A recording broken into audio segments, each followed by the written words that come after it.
Good evening, everyone, and welcome. And today, a bit late, but we are doing the chill Battlefield stream as every week. Hope you're all doing well. There have been some announcements, so we have stuff to talk about while we probably blow up some tanks, kill some people, and probably not going to get that much glory out of our performance as usual. We are right, like slap dab into the middle of announcement season. Like tomorrow's Summer Game Fest. We'll watch that. To the annual dissatisfaction of Agonia, who is, when she watches it, generally like, well, there were usually okay, except last year. I think last year she didn't like a single game at Summer Game Fest. All the other years, she's like, oh yeah, you're right, there were some good games I need to keep an eye on. Oh, they were looking good. Usually indie stuff, and she likes that. not last year. So I am just generally interested in how rancid is it going to be this year.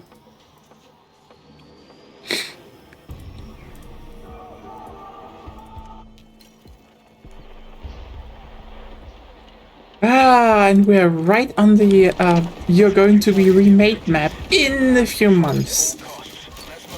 Yeah.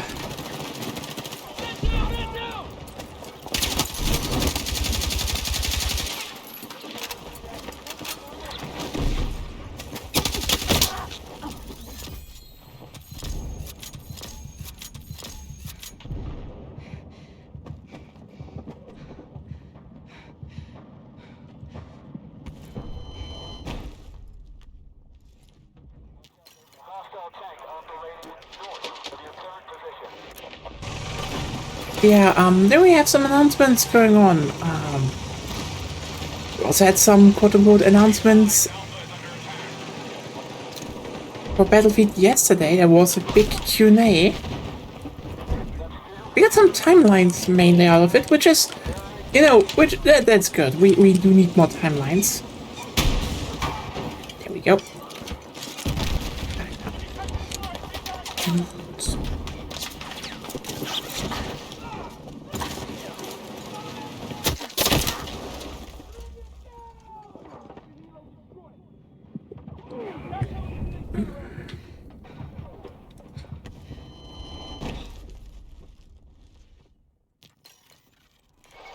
But I do hope everyone is doing great.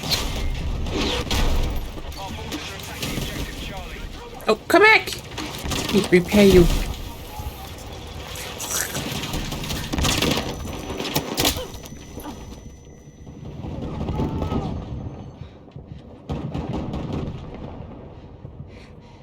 They didn't want to be repaired. Damn it.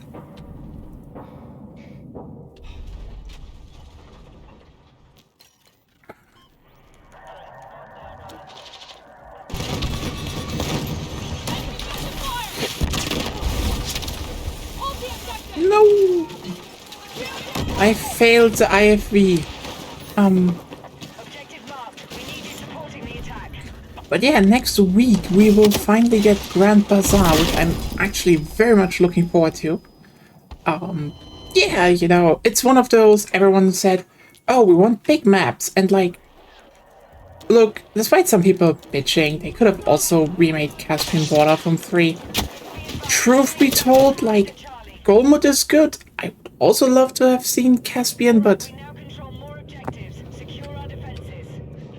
Grand Bazaar is great. I like Grand Bazaar. This is one of those maps where, like, I don't know. I don't think it is one of the best they ever did. It just had problems. But it was one of those in the mixture where it just kind of fitted well, you know?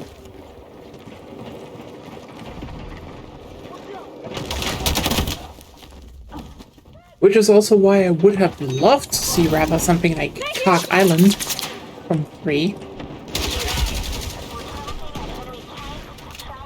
But we don't have the carriers yet. So maybe next, in the future season, who knows? Definitely open for more remakes.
Then again, I am kind of like now thinking, what are bigger maps that you could have theoretically remade relatively well with existing assets, that is. Just like, yeah, but that looks good.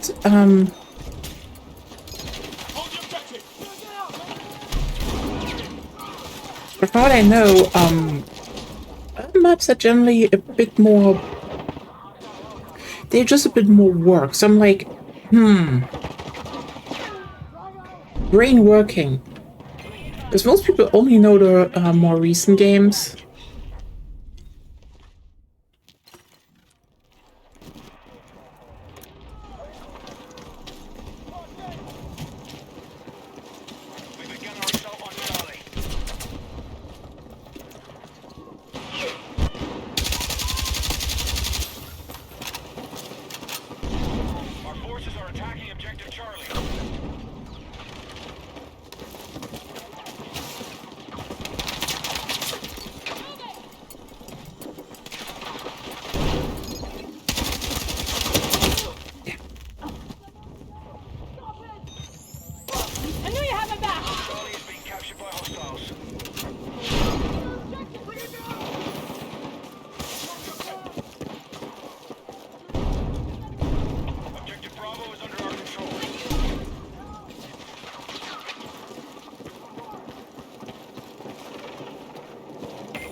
It's actually a very interesting question. Like, what maps? Enemy still holds more objectives. We need to hit back. Nice. Dealt damage to enemy vehicles. I think now I need to repair.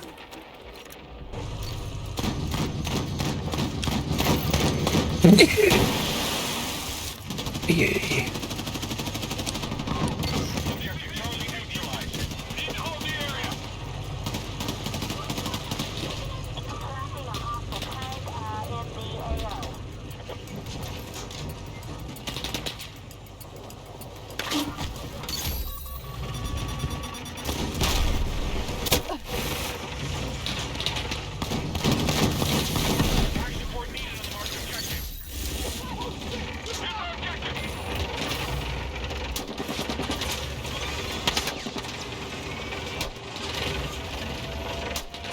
You know, it is kind of interesting breaking down a list of maps mentally of like, okay, what are maps with relative ease to remake that don't have any relevant hard set piece to build on their own, plus they're also good maps. And it's like, especially for more recent ones, because like, you know, if we look at Battlefield 2. Okay, wait, it's not like a lot of maps there weren't also open, but you could definitely, I mean, someone just made Karkand. They could have made Karkand, so duh. Or Karkand, so.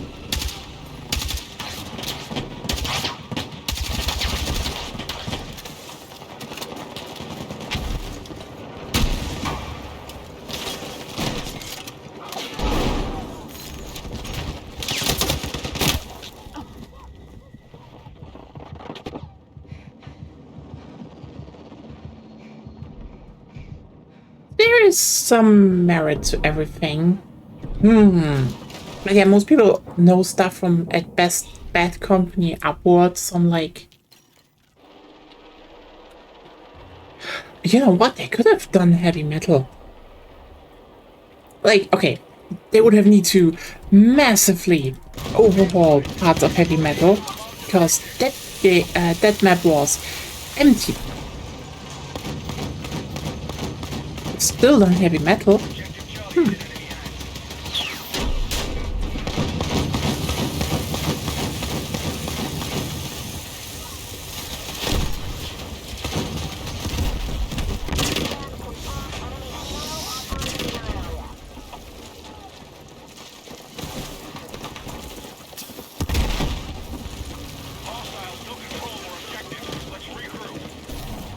I feel like we will lose this one.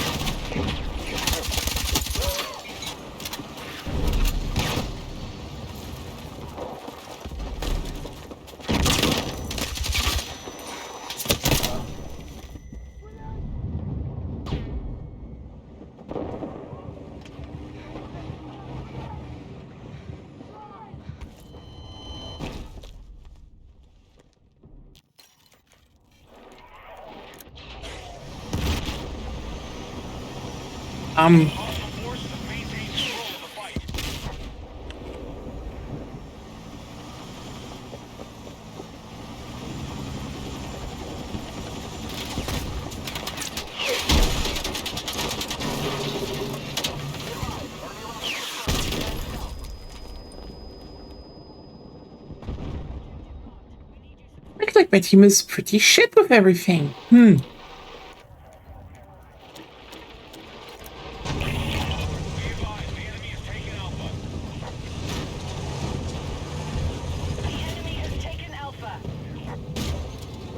But they're like good ones. They're hard to find. I mean, Armored Kill from... Or was it Armored Fury? What was the DLC Armored Kill and the map Armored Fury? I need to...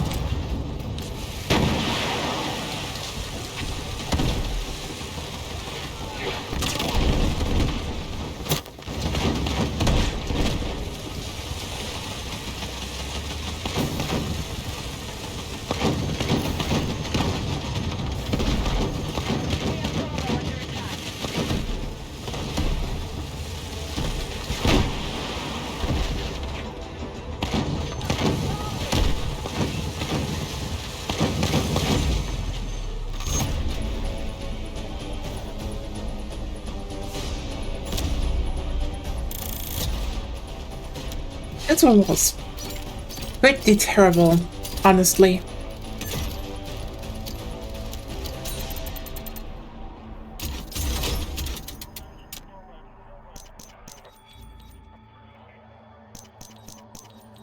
Our repair is done as well. Good. Good.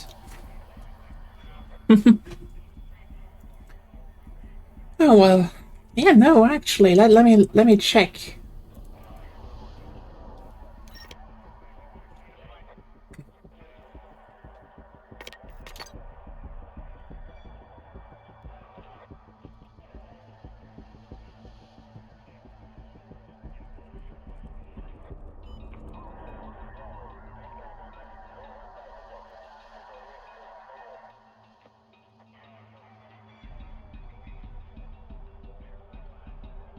So actually, let's start.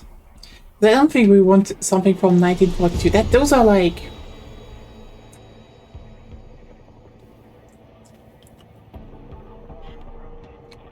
Bad Company 2, Battlefield 3, 4, 1, and 5. I mean, look. We could also look at 2042.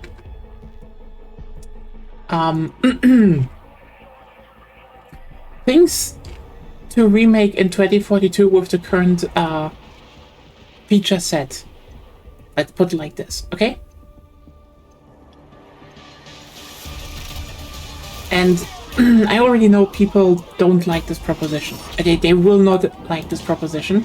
Attack and target the objectives. Take ground and control it at all costs. Let's move. Basically renewal because the only thing you really need to build from scratch would be, well, to a degree, the solar plant and the wall.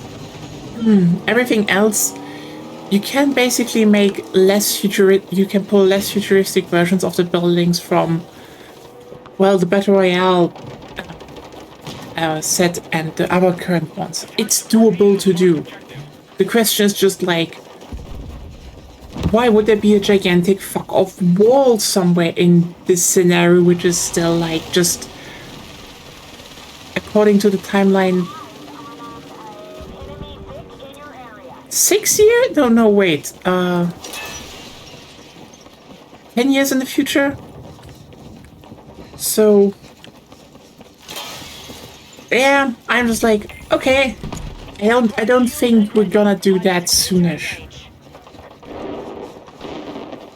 The other one, which would bring us some winter maps, so, oh, I don't know how easy it would be to make like a dedicated, more snowy map.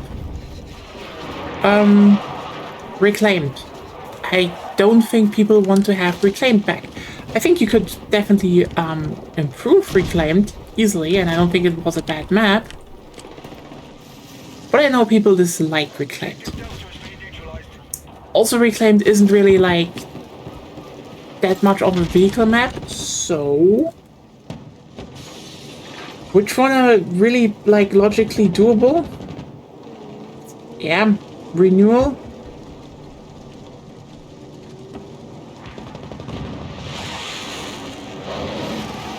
Renewal. I would love to see Spearhead actually, but I don't know how easy it would be to get the IKEA cubes.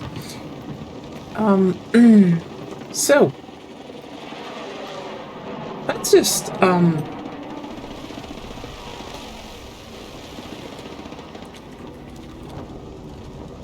let's brainstorm a little bit, right? Because Battlefield 2, they could definitely pull a few, but they would definitely need more work, I'd say. So probably not too easy to make.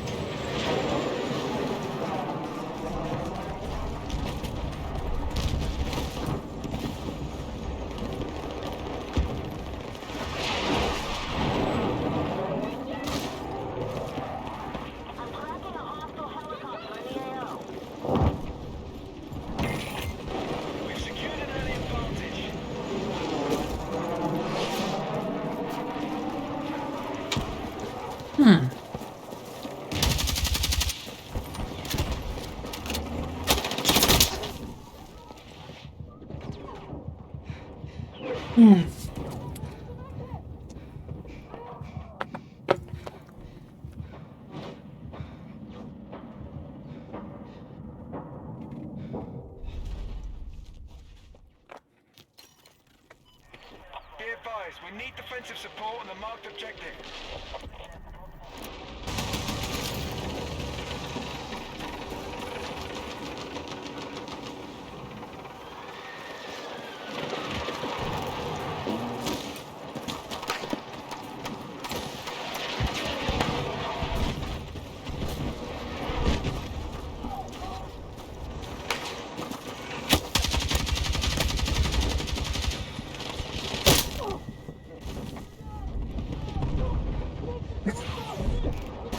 Hey, how are you doing?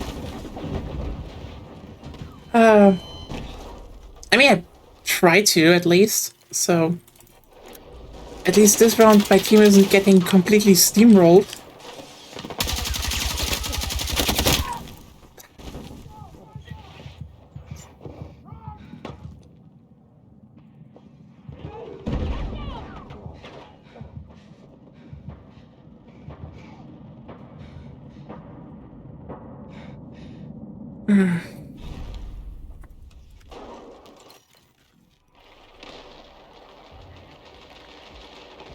Damn, actually looking for memory from like maps that you could pull.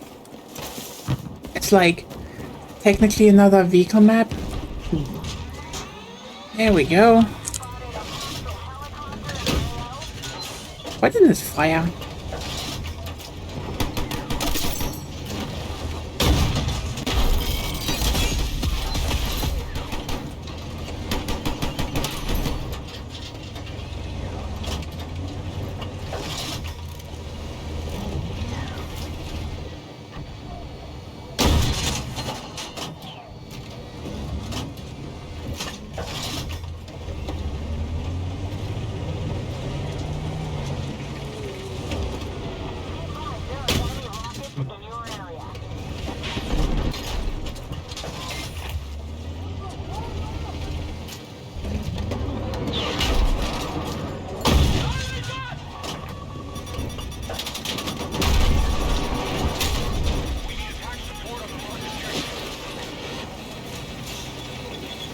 Let's better get out of here.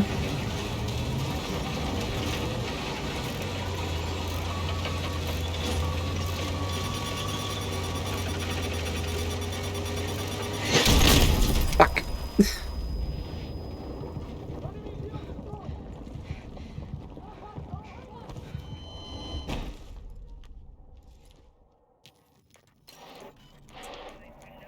Oh well. Much better position. But yeah, when you look at like more modern ones, wait, that you could also easily transfer into settings they have, and you know, similar to goal mode, just slam a few more. Well, just slam more stuff down so it works better.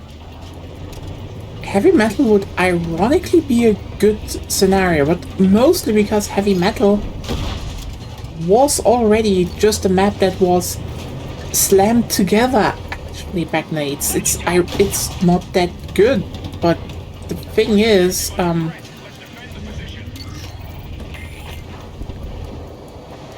the problems can be solved easily. Like, you know, oh hey, there was not a lot of cover, and you could flatten all the cover. Well, that was quite literally a problem the village had in Golden Railway, so the solution is easy. If you go then and have like some trenches, just some more villages, just more shit on the map.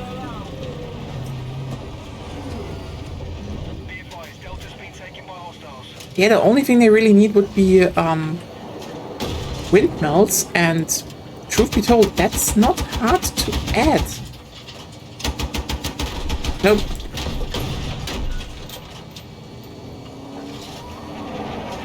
And it would be quite a good asset, you know, to use on other maps, just for visual variety.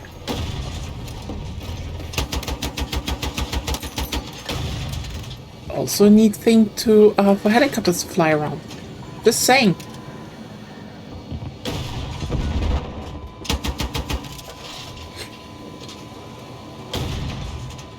Then yeah, obviously the other big elephant in the room, like, oh, you want a relatively sizable vehicle-focused map where you could reuse a lot of assets that are already in the game. It's Caspian Border. It's just Caspian Border at that point.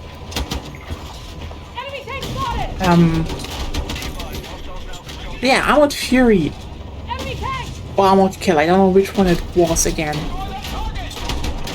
Would also work pretty well.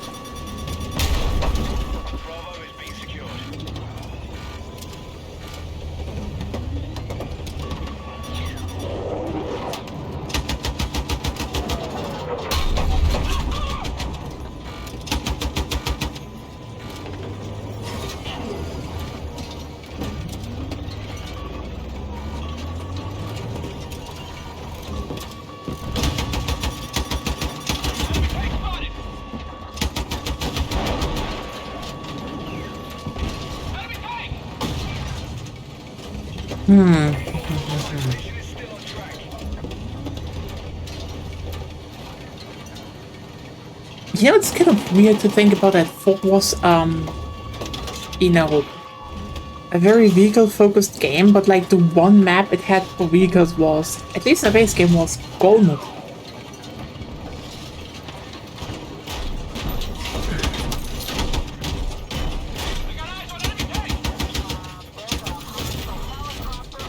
So I'm just like really trying to think about what would be like a good one, like in, you know, at least in Battlefield 3, I can point towards, well, there's Caspian Border, there's Armored Fury, there's Death Valley.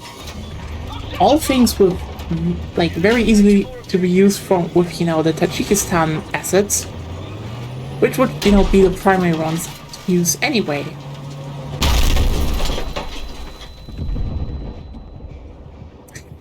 Someone fucked up.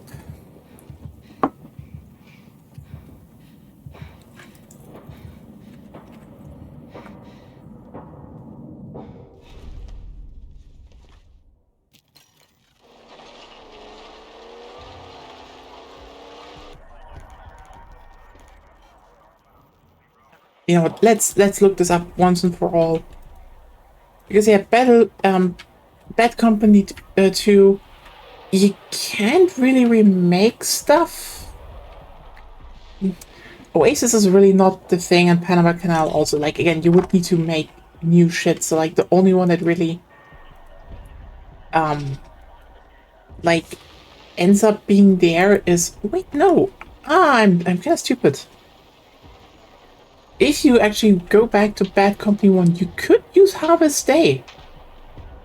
And then also rework it a bit into... But, like, again, the easiest one from Bad Company 2 would be Heavy Metal. Even though it just would need work. That's a different thing.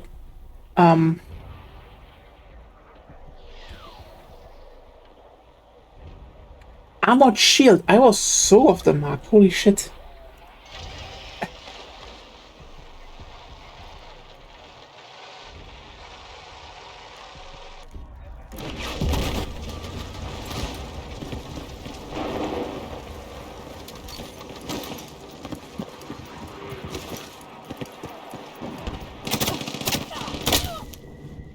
Now that I think about it, by the way, also one map they could have taken inspiration from and easily improved with existing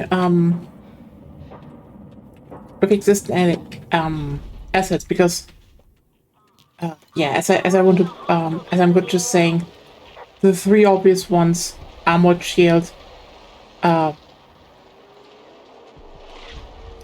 Caspian Border, Death Valley. Those three could have been easily remade. However,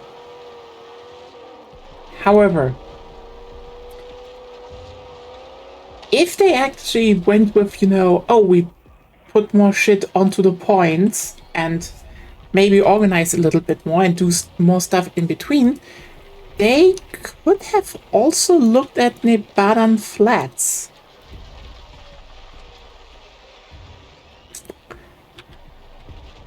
So yeah.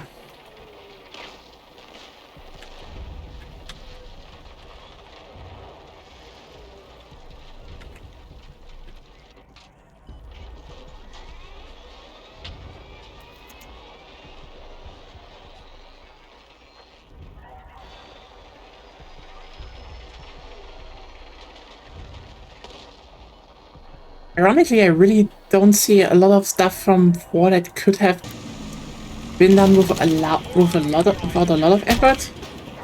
The best one would still be Zavod, but like also, actually, yeah, you know, I'd be down to having Zavod.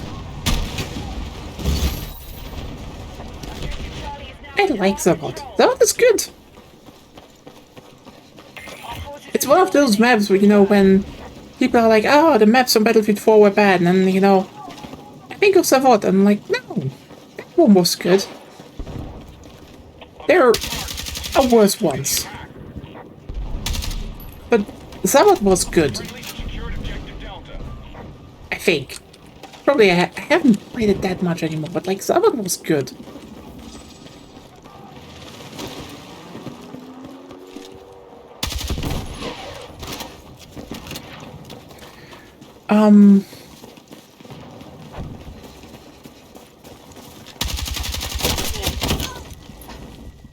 So yeah, those are like the ones I'm going through, but like, yeah, I think from Battlefield 3, if they wanted to have another bigger map this season, those three would have probably been a good choice, or, you know, Heavy Metal. All those 4 maps would perfectly fit into the Tajikistan setup. But hey, Grand Bazaar. I'm taking Grand Bazaar. I really like Grand Bazaar, actually. Still, I'm looking forward to see what the finer details in the changes are.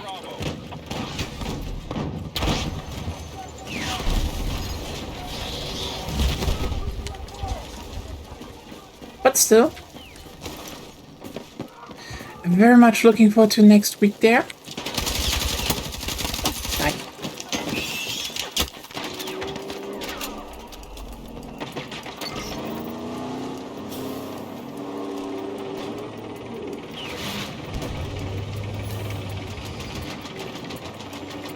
Enemy attack launched on Bravo.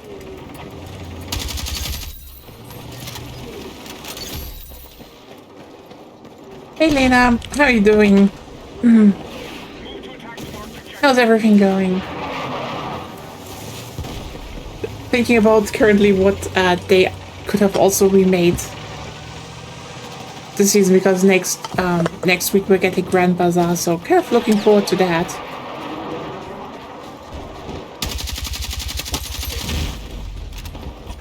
Still, it is kind of incredible to think that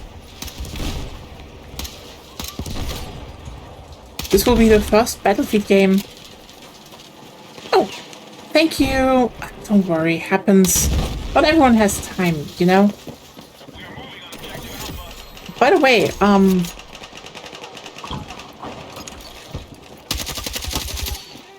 we're going to restream Summer Game Fest tomorrow if you want to join laughing at Jeff Keighley. Always open.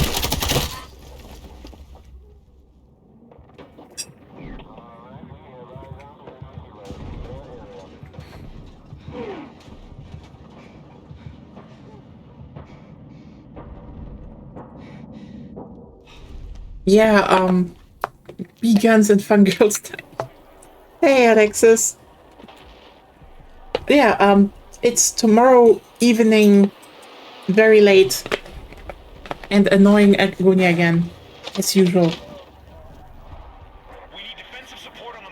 It just, honestly, I'm mainly in it this year because I just want to see what kind of shit show it is. Because I remember last year,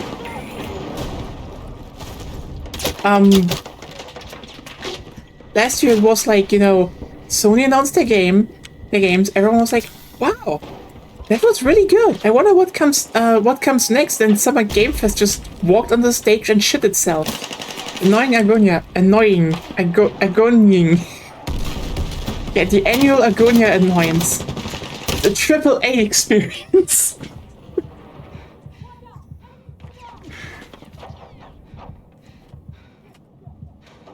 But yeah, that was last year. Holy shit, that was like... There was like nothing announced of substance.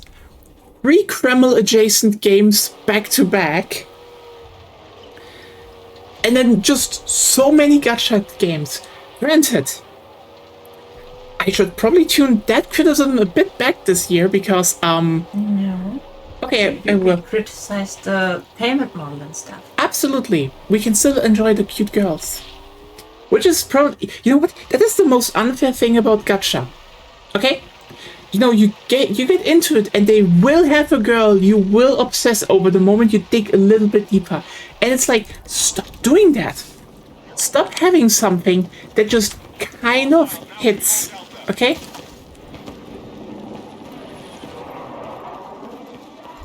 Like, for example, okay, basically, as I said, Agonia and I, we started playing Arknight's Enfield because we just kind of wanted to check out, and Agonia is like really into it now. And they have a lot of hot girls and a lot of cute girls. To W sometime. I don't know what it is, but you can do it if you want to. But yeah, and the thing is, right now, there was like the free stuff you get for polls, and you know, we built our first teams. And one of the ones I have in my team is basically a perpetual sleepy wolf girl with an ice aesthetic, and I was like, you know what, this is nice. But then they have a feature where you can just chat with them like if you, as if you send someone messages via, you know, a smartphone. And this perpetually sleepy wolf girl that just wants to nap was like, hey, can I recommend you hardcore metal and EDM music? I'm like, okay, fuck it. Why? Why did you make someone I genuinely just have brainworms now over? It's just... Fuck! I don't know why that combo hit me, but it did.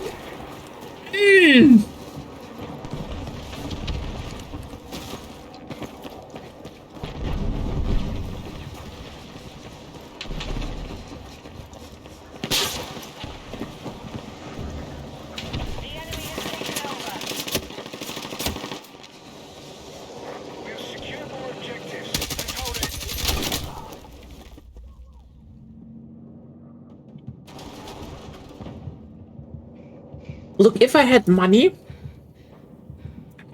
I'd commission a picture of her, just like going like with her vinyl collection, just talking to administrator, female administrator, obviously, how Firestarter by the Prodigy was such a landmark change in the music scene.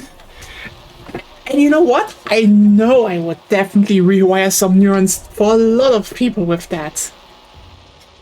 Be advised, move to attack the marked objective. What? What?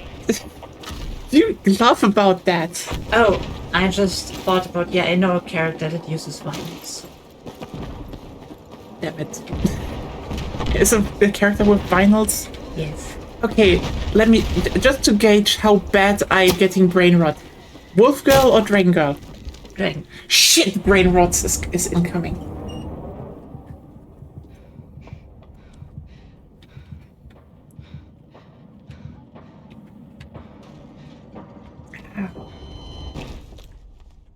It's too easy, you know?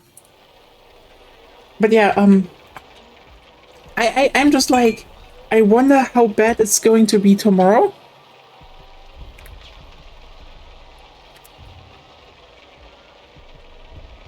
Wyvern, actually, not dragon. Wyvern, okay.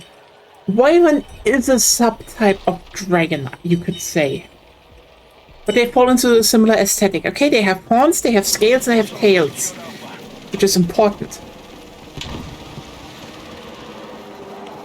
Like, you need to keep in mind, okay?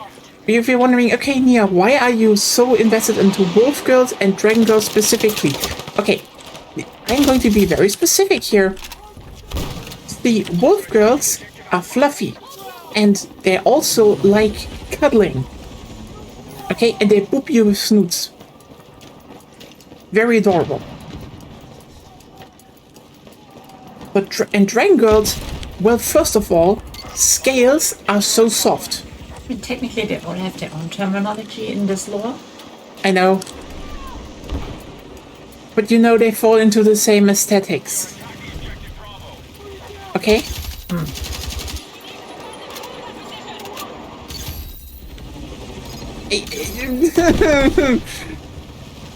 You know what? And this is the problem when you talk about a game with two people who are neurodivergent, because they will both correct you on it. And I know you are right!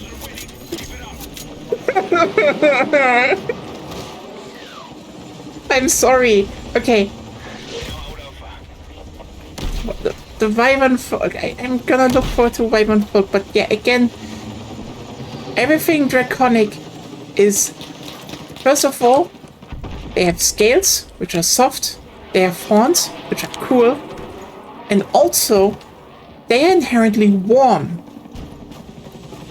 So they're perfect to cuddle to, okay? Very important.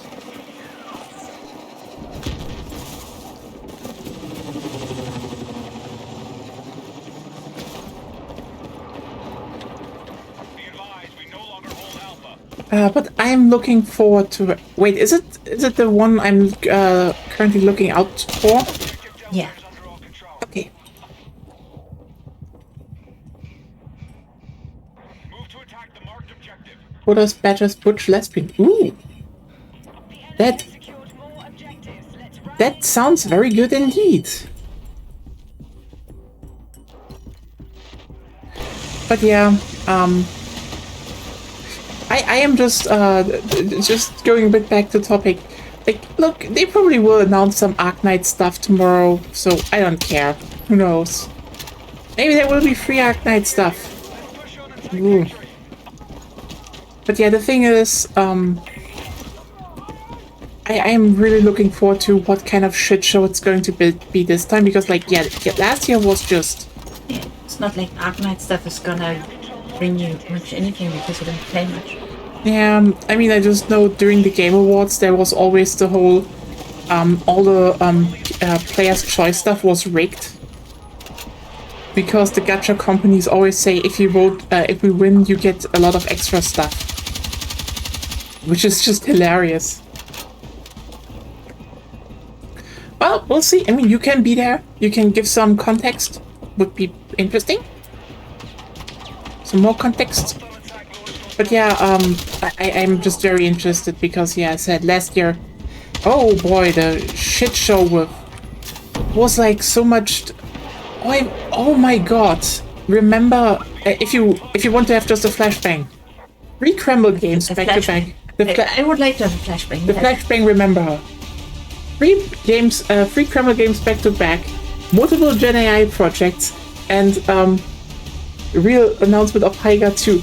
Oh, Lena, you know what? It's probably going to be even funnier. You know what I just realized? You know what I just realized? What probably will happen? Because last year there was someone even funnier on the stage. Because here's the thing. Haiga was made by idiots who didn't know how to handle marketing or explaining their game. Even if the final game could have probably ran in some form, but that's a different topic, okay? Completely different topic. The thing is, what I realized, you know what? We had a Haiga last year at Summer Game Fest.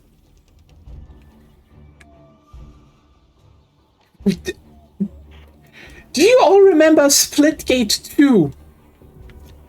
That unreleased itself into beta again, to then rename itself to Splitgate, to then just vanish. And the CEO went with a black MAGA hat, said make FPS great again, to the stage, and announced the Battle Royale mode to Imagine Dragons music. It was a black one. He was referencing Elon Musk.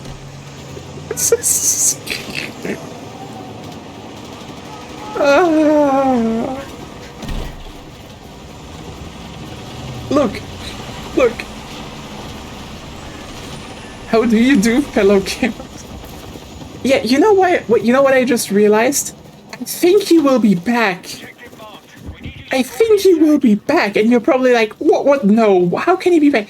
Listen, this guy scammed a shit ton of investors.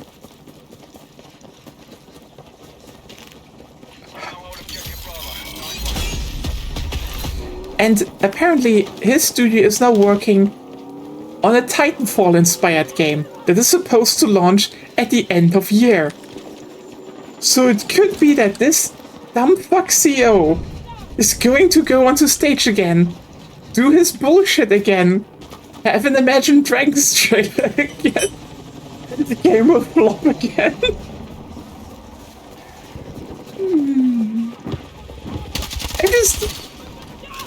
The chance is so high.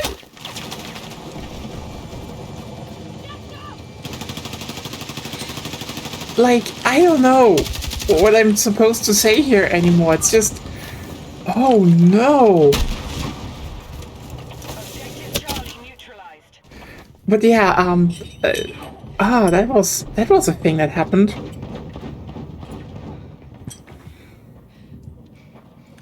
Also, we're going to roll up a party of bards called Conceptualize Wife. Okay, honestly, that would be a very funny cover band.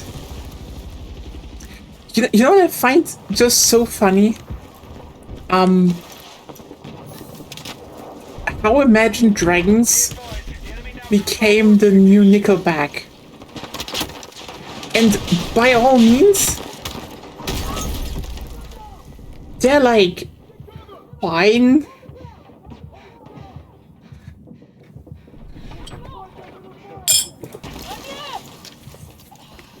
It's just Thank you so much. Look, every time I hear an Imagine Dragons song, I'm just like, that's not bad. I can hear that. I see why people hear that. I totally get that. But they were overused and overplayed. I know everyone hates them. And it's so funny. Like,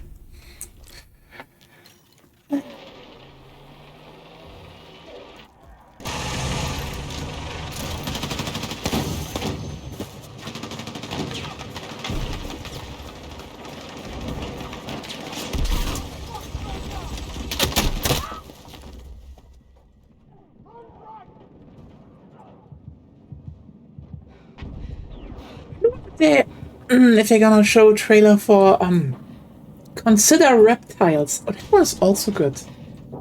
We need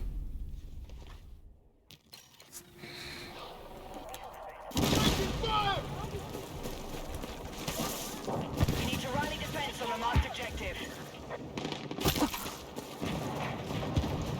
Well, you know what? Objective Charlie is Visualize salamanders. It would even be more accurate to the period. We've secured an early advantage.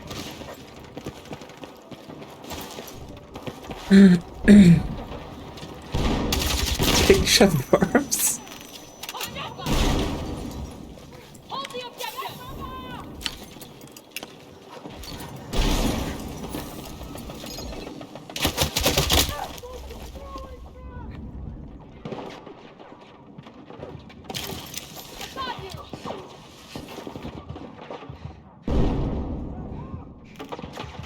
Be mindful of snakes.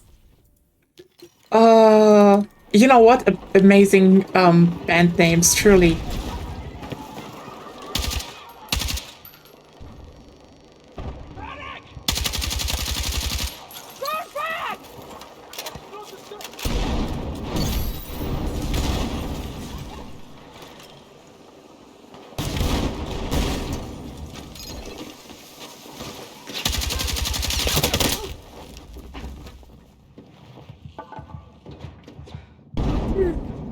Yeah.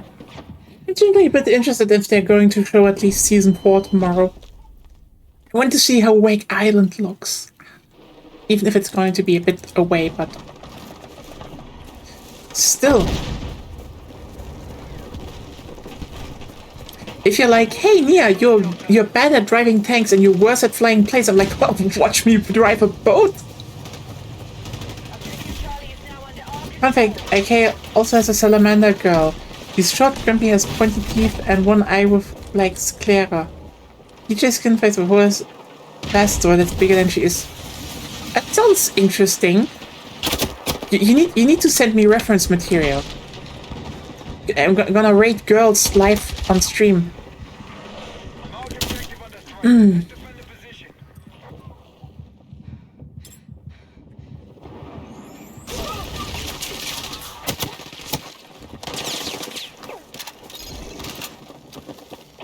Forces are still winning. Right. Good work. But yeah, tomorrow evening. What we're gonna do before that? Probably Wiki free, except if someone drops out, then we will see. You know what I just realized? If tomorrow anyone drops out and we are going to do Summer Game Fest anyway, we could take a look at Marathon. It's free for a whole week, so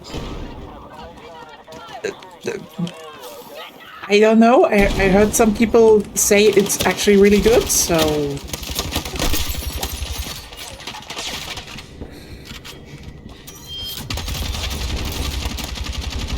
Frag out!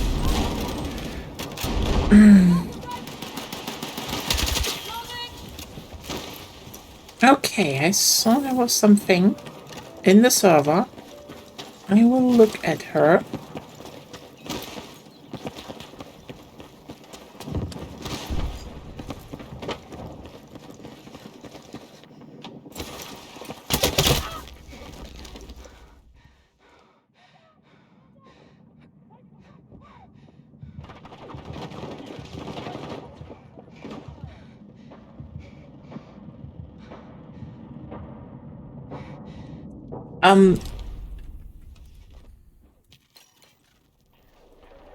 I'm just going to say, Lena, you sent me picture of girl. There is all the rush.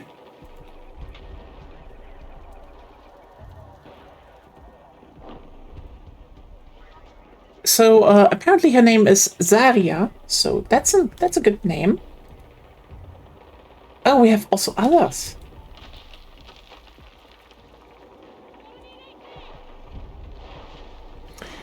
Let me just put it like this. I am a bit sad that we don't have an official thing yet. Official thing? An official, how's it called? Brain! Why is it stopping now? Who took the brain cell? I'm streaming! Give it back! I need it! Seriously, I need the brain cell right now!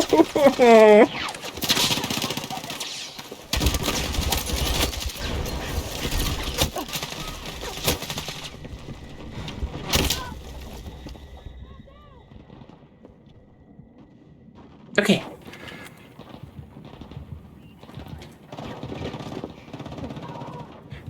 So, I will say this is a solid 9 out of 10. Again, you have great white hair. White hair is like the second best hair in existence. Absolutely love the horn with the orange accents. I generally like orange, especially this darker one. It's good. And she has shields. Girls with shields are hot. Lesbian sees hot girl loses single brain cell. Taylor's all this time. Yeah! I need to frantically check the orange nexus to get it back. Or at least a replacement. And you know what? Good aesthetic. Generally, again, this is like, I will just say, as usual, I think this is probably the main reason why I was always interested in Arknights, because they just have the best character design, in my opinion. Kind of, you know? But yeah, this is very good. Absolutely say she has like a very a pistol. Great pistol shield. You know what? Again, Battlefield should make an Arknights collab at some point. They look good. They were already a bit militaristic, so yeah. Also, 10 out of 10 suit. Girls in suits are very hot. Okay? But you also said we had a second one, which is her and, yeah, that's a 10 out of 10 for me. First of all, green eyes, fantastic. Purple hair, very good. But also, she's just a bit of a mess. And like, also a bit more of a, yeah, salamander tail. No, I'm out of the round. Why? I was probably too inactive. I got harsher with that. I'm rating girls here. You like that. But hey, even bigger shield. And Elspeth, she drools a bit, which is just like, again, yeah, oversized girl. She's just a bit of a mess. Which is very hot. Also, oh yeah, you know what? Here you see her other eye. Combination, very good. Also, she apparently can go a little bit, also eye patch, also very good. Again, I would say Zarya, 9 out of 10, very cute.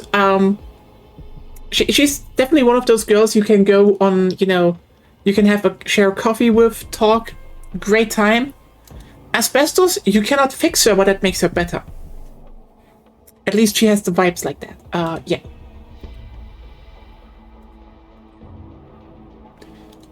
So yeah, good girls. Absolutely a big approval. Let's get back here. We have to kill people.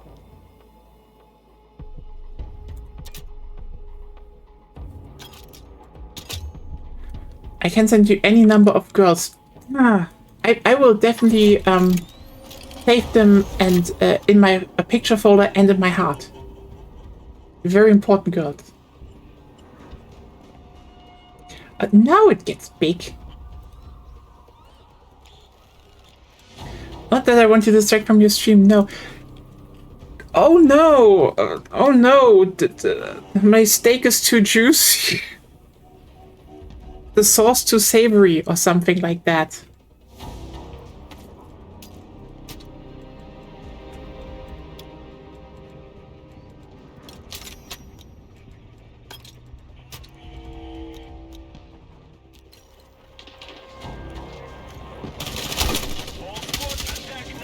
mean, again, I have a little bit of dragon slash wolf girl brain rot, so you know, always appreciated of a wolves and or dragons.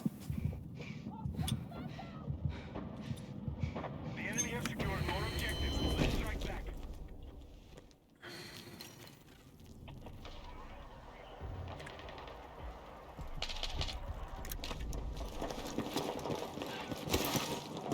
Attention!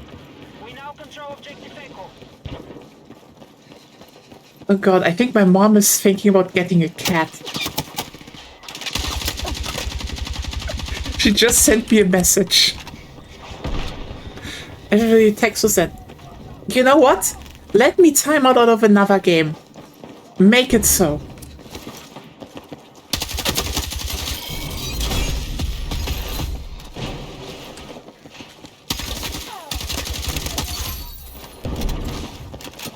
So why is she called Texas? Is she a yeehaw girl? We need attack support on the marked objective. Well, now I'm thinking, because she's called Texas, but she is from a Chinese company, that she introduces herself with Ni Howdy. Stupid. She's an ex-Italian former mafia princess. Okay, but is she still Texan? Can she throw a lasso? But Ni Howdy. Ni Howdy. They can be cringe. Be advised, we've lost them. You know what you got into when you entered this relationship. Resume shock therapy. What do you mean with that?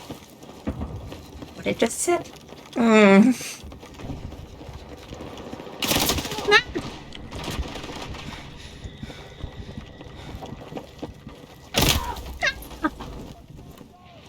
No, but she does work with a girl who does have a southern US accent. A girl called Croissant. Okay, why is the Italian girl American named, but the American themed girl French? And then you're probably going to tell me they both have an Asian girlfriend called Bratwurst.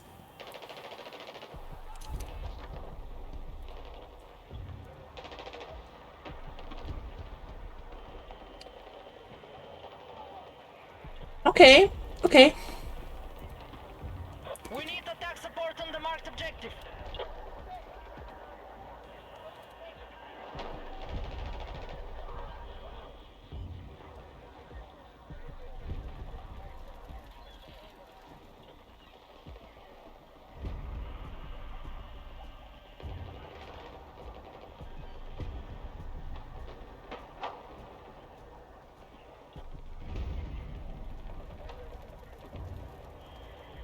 I wonder how many people in the Discord will now be like, what is going on right now?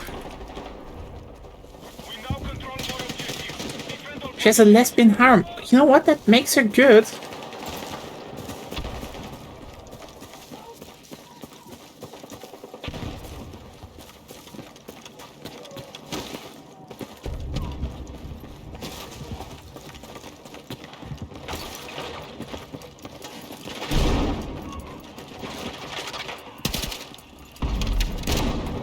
Objective Echo neutralized. Okay, Light armored vehicles. so let's look at her for a bit. So I will say though, not a bad design. Depending on which outfit, this is a between a 6 or 7 out of 10. Like, she's a bit plain, which isn't bad. It's just, Coming in. I'm tracking a hostile tank. it's good. I can see her having I can see her having a bunch of girlfriends though. More objectives. By the way, I just want to say you're posting in the Discord main channel, which is going to confuse the hell out of a lot of people. Look, that's more what we what's that word? Lapland, I hear. That's a good design. I mean, again, Texas is a good design. No question. But this is definitely more a 9. She has a bit of that, you know, pizzazz in her eyes. More objectives. Let's strike back. Yeah, good. I just wanted to know if you're aware of your chaos. Approve it. Yeah, you know, Texas is one of those simple, but it's good. It's a good design. I get it. I think she would definitely be improved with the girls around her that are fixated on her. I totally agree with that. But like, I would say Lapland is definitely a little bit better overall. Just a bit of, you know, again, that vision in her eyes. That just goes. That just feels good. Our troops have secured more positions.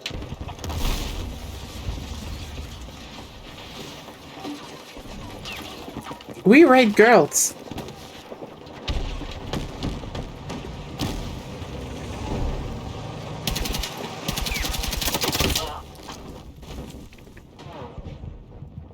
Shit. I'm thinking now,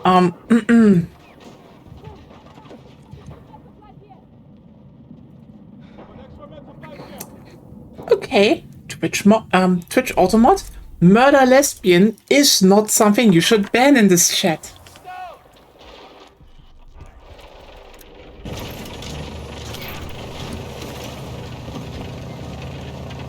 You know, I just realized, I just had this thought of like, making another Blue Sky account.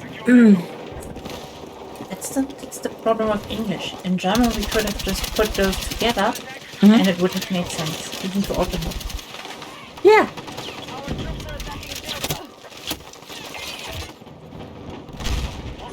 Okay, how very lesbian of her though. No, I was more like making an account called We Rate Girls, similar to We Rate Dogs, and you know, just rating the fictional girls around the world. Oh, come on, Texas, you can enjoy a little bit of toxic Yuri, a little bit of stabbing each other. What's wrong with that? Marked objective is under threat. Defend the position. We now control more objectives. Defend all positions.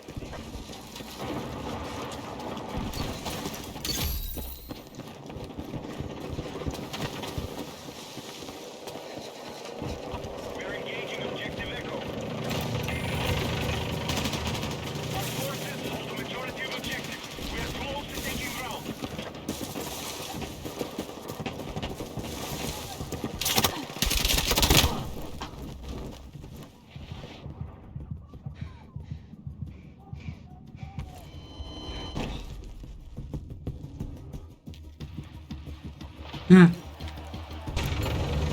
I mean, wouldn't have a problem with that, but if you don't want to, it's fine. I think not everyone wants to be flashbanged by stories.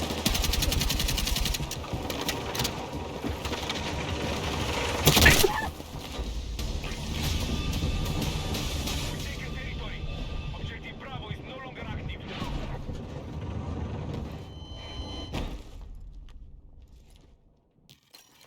We have eyes on an enemy vehicle.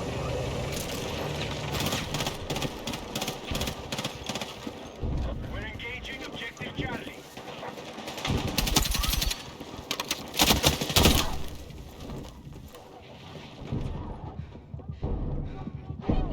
Yeah, it's fine. I don't think we will get to be playing Arknights that fast. About the backstory of Lapland and Texas, or is it fine or not? It's fine. Okay. Agonia approved.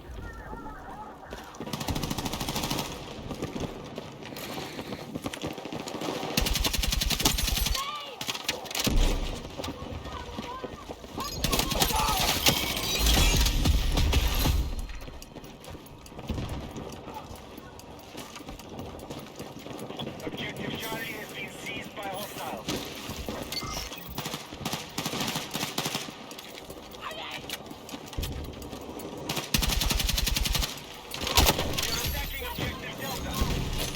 Our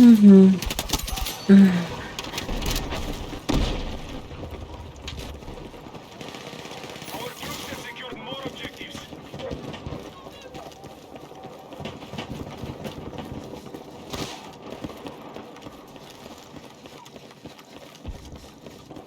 Oh well.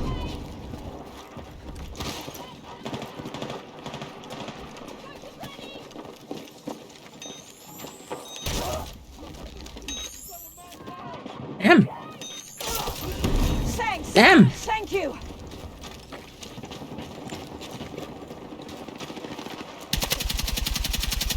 I just got electrocuted and revived by electrocution. We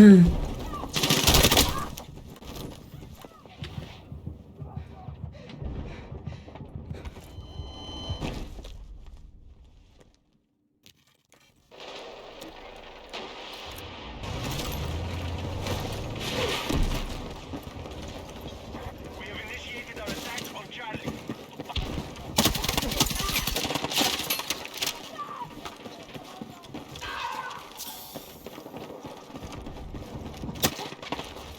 Charlie has been neutralized. We have heavy armor ready for combat. Be advised, hostiles now hold more objectives.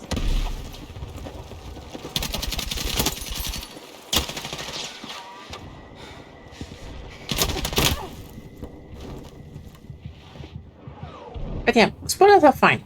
Depending if you're already writing. Oh, but this will be a long message. Initiated our attack on Charlie.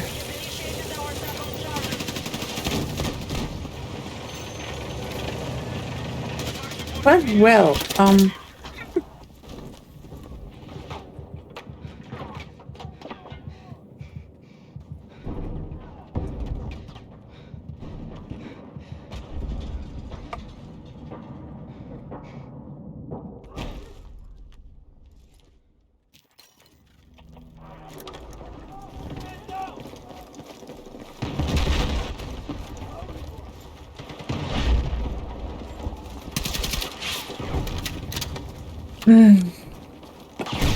obviously stalemate,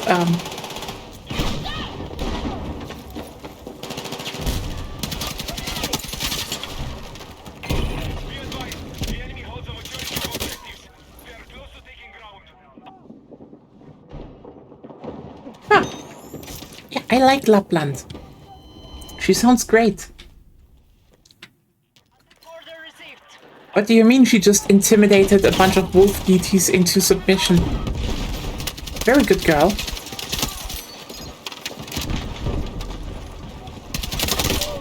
We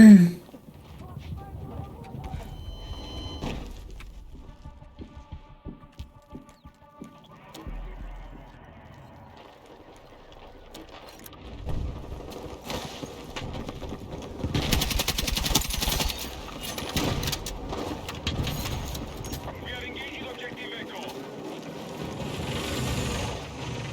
We now control more objectives. Defend all positions.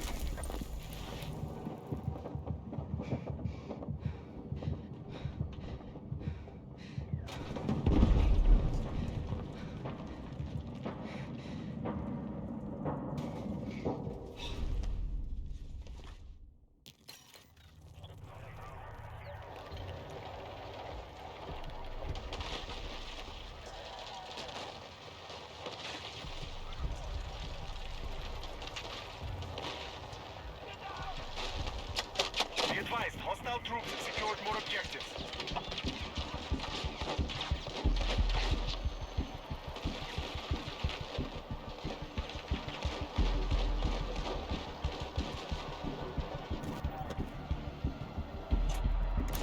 Yay! Love a hot girl being self-employed and living her dream.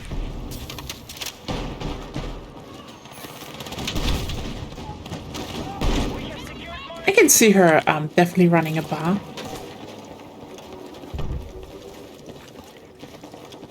Hostiles are engaging objective Delta.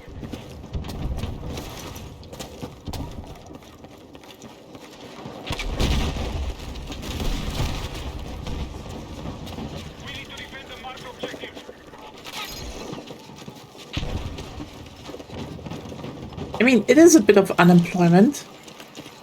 But, I mean, sometimes a girl just has to be unemployed chasing another girl to battle her to the death for a few years. It just happens, you know, sometimes you just need to do that. Put things into perspective.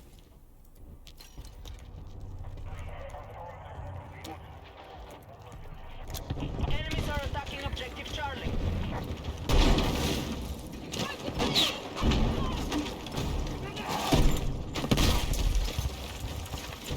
Ah. Every time Arknights comes up, I learn more about girls. But yeah, God, they have really some good designs in there.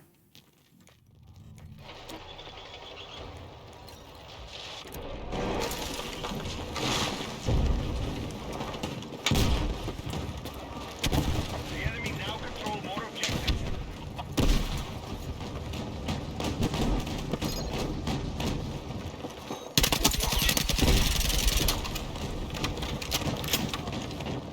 Attack order has been set. Hostiles are engaging objective Delta. We now hold more objectives. Secure our defenses. Confirming defense orders.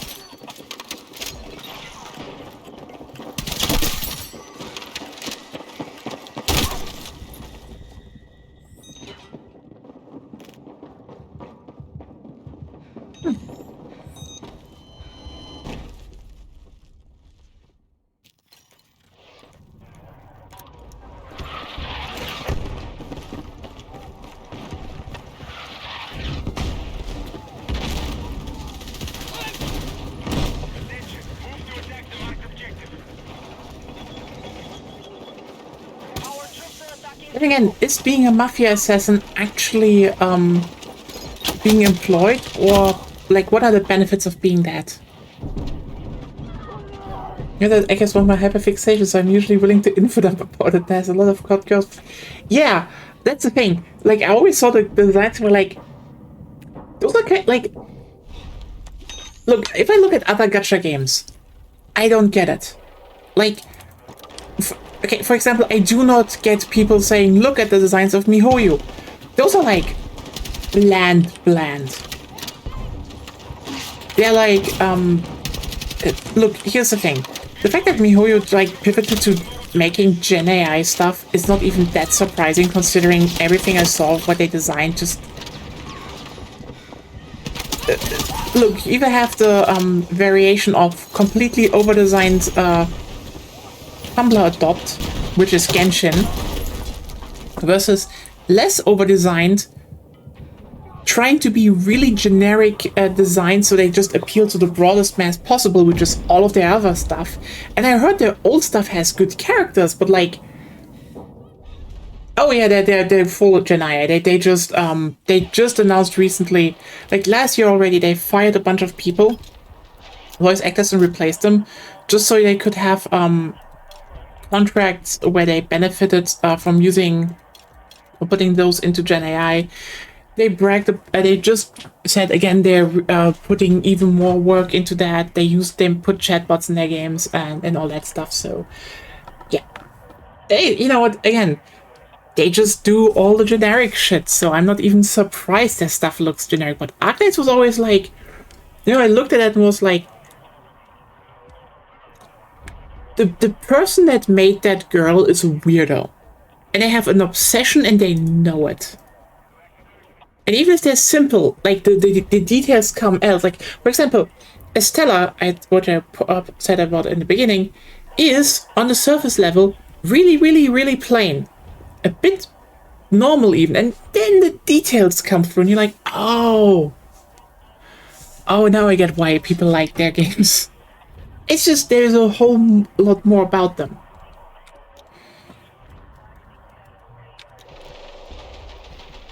But yeah, MiHoYo is full on Gen AI. We need attack support on the marked objective. Great. How about that?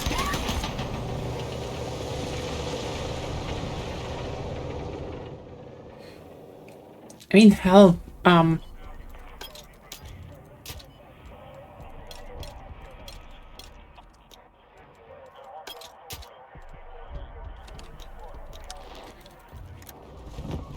yeah, it's something. I think the funniest bits is how you slowly like see the few games that were still made with Gen AI, because like, look, the thing about Gen AI is it is already unviable. Period. Like, just I'm going to be really blunt here. It is one of the perfect examples of, when the whole idea of the market actually works, aka some dipshits tried to force something into existence because, they generally just hated artists, and then it was so utterly expensive that it can't replace artists, because turns out artists are cheaper. So yeah, that's one thing. On the other hand, again, we are now seeing some of the first results of that, and it is kind of hilarious because, like, okay, so I mean, I think I don't know, have you all seen the new Tomb Raider not remake of the fourth reboot? Oh god, no, third reboot. It's the third reboot. But yeah, have you seen the new Tomb Raider remake?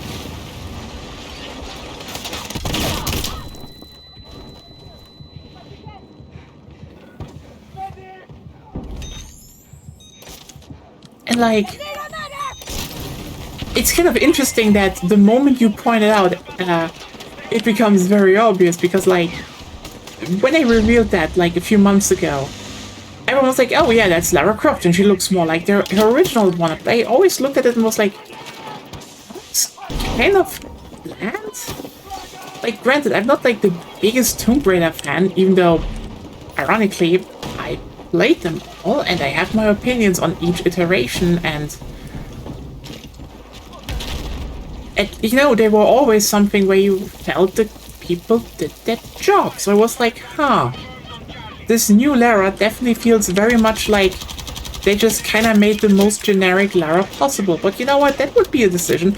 Until yesterday, where it turns out, oh, they are using Gen AI for the design process. And suddenly it makes complete sense why she looks like that. Because, yeah, obviously she has some things like her blue tank top, because oh boy, I wonder what a Gen AI version that scraped all the internet would probably choose for a tank top. Probably blue. That's the most used color.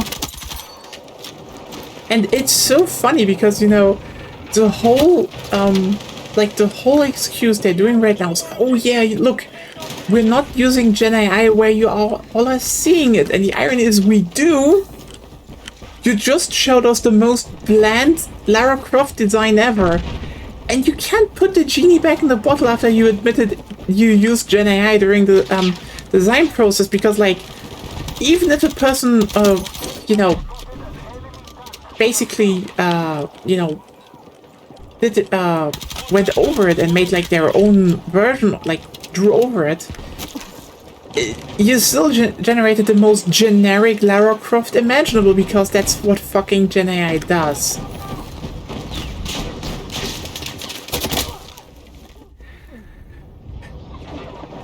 Anyway,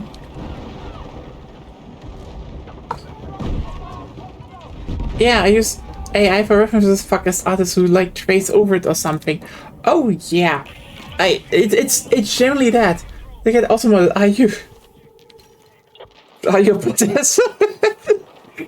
The bots. Oh no, she's attacking other bots.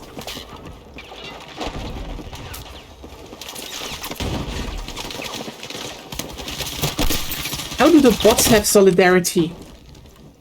Anyway, but yeah, and yeah, it's beep boop bot solidarity boop beep. But yeah, it is kind of depressing to be like, not depressing, it's just like, it is funny, actually. It's macabrely funny because I know everyone is like, oh yeah, Lara Croft, I guess. But the moment you point out it's Gen AI, that she looks kind of generic compared to all the other Lara designs that came before. And we have 3 mainline type designs with their own sub-iterations. You just kind of realize, oh wait, that is actually very, very generic. And it's hilarious because, like, the whole no, we're using it elsewhere.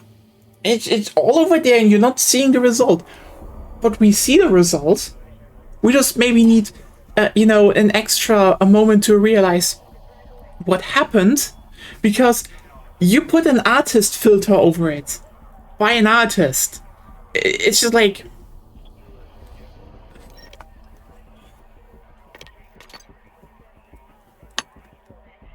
yeah, that's, oh god, that's bad. In the end, you can't prove either way where it was specifically used. Yeah. So now you can technically claim everything. Oh yeah. By the way, I will be right back. I just need to hit the toilet real quickly, but then we can talk about that more, because Agonia brought up a good point.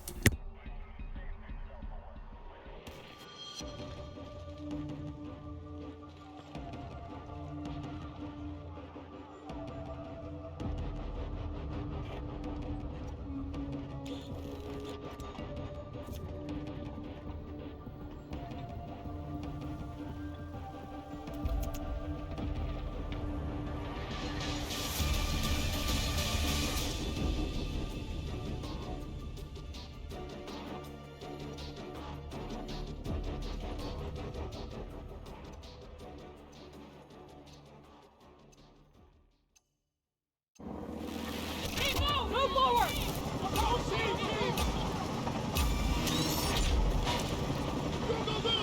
Attack and target the objectives. Take ground and control it at all costs. Let's move.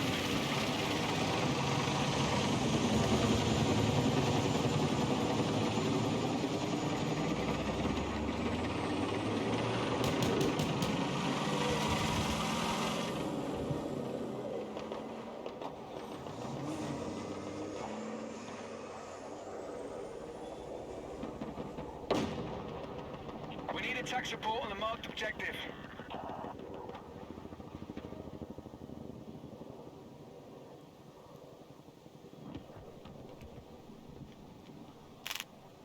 Okay, we now hold objective goal. Okay, so yeah, one niche fetish artist. It is like, it is so funny that they do that. Like, it's just, why do you torpedo your own work? Pilots are ready to engage. I don't get it. You know? I get it. If you want to make a living, okay? And you're like, oh, my living is tied to output. Improving the output, especially when it's like really, really fucking cheap. That's one thing. It's not cheap anymore, so, you know, they might probably actually go back to not doing that soonish, but that's a different topic.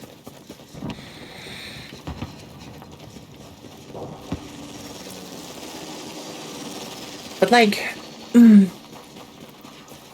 there's something, I was in Sandbox too, more than happy to swallow stuff, and then you pivot to Gen AI and immediately cancel that, and I'm sure I'm not the only one.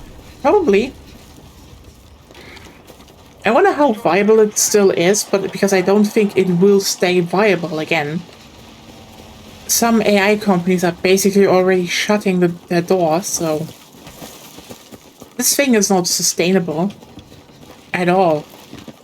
And I wrote about this yesterday, but like, the thing about Gen AI is that ironically it exposed the actual value in art. Because here's the thing, to a degree, what Gen AI proposes on a basic level, you know, aside from all the you know, surrounding other ideology, fascism, etc. But like on a very, very, very fundamental basic level. It basically says you can automate art. You can produce more art at once. Now, so here's the point. Oh yeah, absolutely. Like, that will happen. But here's the thing. If you, for example, look at... I think the best example is furniture, or generally utensils. The thing is, if you want to make furniture by hand, it kind of is a necessity to use certain materials. Like, if you go to, if you have a chair made by a craftsman, it's going to be a really good chair. There's going to be quality, there's going to be details, there's going to be a lot of stuff in there that you will not get from any, you know, industrially produced chair. Similarly with basically everything. If someone makes silverware by hand, that is going to have a higher quality, etc. Same for clothes, etc. Now, the thing is, why did we industrialize that? The answer is pretty simple. We need a fuck ton of chairs. Like, humans basically realized, look, we can have really high quality, artful utensils, but baseline, we just need good enough utensils. So automating the creation and availability of utensils is actually a very worthwhile trade-off for the quality being lower, because at the end of the day, you need a bed. And if this bed is now handcrafted and wonderful, or just a solid one made by IKEA en masse, doesn't really change the fact, and because you need to sleep in it. This was a Battlefield 6 stream, not a Battlefield, not a Wiki 3 one. Well, sorry. But here's the thing. We do not need a fuck ton of art. Quite the opposite.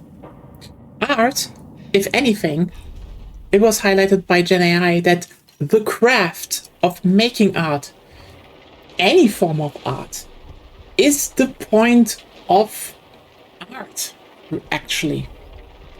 More or less. Because, yeah, you can churn out, like, a lot of serviceable AI slop pictures, but there is nothing about that, really. They generally just are pictures. And completely dependent on the data they have been fed. Yeah.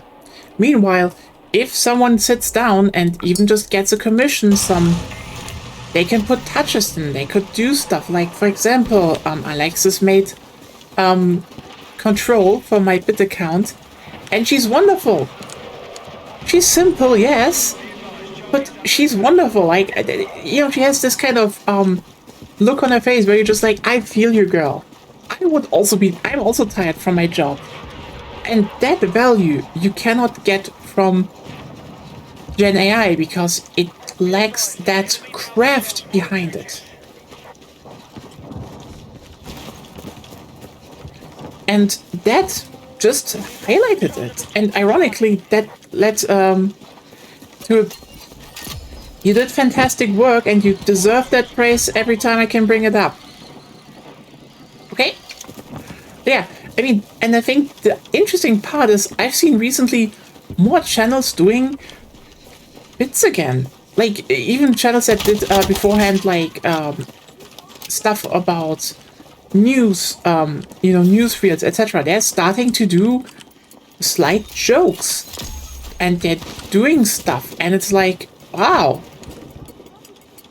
Even the channels that should have been, you know, that, you know, that didn't do that suddenly get motivated to just put in some work into the craft, because again, the value of the craft itself was highlighted. There is a surge of YouTube poops. We currently live in the English sphere. You suddenly have a lot of people YouTube pooping creators like, for example, Technology Connections, which is very enjoyable. The Morshu scene is... Okay, look, I think the Morshu YouTube poopers are like a direct response to Gen AI voices. I cannot actually... They turned this fucker into a Vocaloid. He has 2 lines. There are videos where he sings through the fire and the flames. Accurately. There is a video of him reading the whole Bible. Someone sat down and edited Morshu to read the whole Bible. An insane person did that. And here's the thing. What can I be but impressed? Because the thing is, the moment you know that someone should earn some rupees, damn, I know. Because, like, it is one of those things where you just sit down and be like, someone did that. It's both testaments. This thing is like, I think, 38 hours long. It is a monster. It is a certified creation of an insane person. You know, affectionately. I know. I know. And I love how all the Morshu poops specify that they do not use Gen AI. So when you look at just a simple song like Through the Fire, the Flames, and he's genuinely singing it, you can understand the notes. Like the not the notes, like you can understand the words. You're just like, that. That is the point. That is the craft. Because there was no shortcut. There was something. There was just one idiot, a whole lot of audio files, and days of work. And that right there, this knowledge that someone put work into it, sweat into it, years into it, that makes it worthwhile. Because everything else is just, it's empty. Like, how can you appreciate art without the craft? A third YouTube poop is still the cowardly king. The king taking a complete 180 upon a mere suggestion. You need to send me that one. Okay, honestly, I love a bunch of German poops because that scene is still going pretty strong. And I think the cultural differences are very different because the German ones are more dry and cut dry and have do a lot more with like reality TV and documentaries and children's shows also, but like that's also a bit more that. But it's actually called YouTube Kacke. So I said it on Discord. It's like 45 seconds. Everyone, I will let's watch it. Let's watch some YouTube poop together. Let's celebrate art. Okay? Let's collectively celebrate. Zelda, Duke Onkled is under attack by the evil forces of...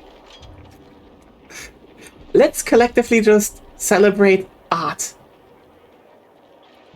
Zelda, Duke Onkled is under attack by the evil forces of Ganon. I'm going to Gamelon to aid him. But father, what if something happens to you? Oh, shit! I'm going to die. Help me. Save me. Protect me. You've got to be kidding. Triforce of Wisdom promises the king will safely return. No! I'm going to die in Gamelon. Shit. Yeah, that old the king is no match for the Ganon. Send Link. Huh? Enough. Link aids Duke Onkled in the morning. Fuck.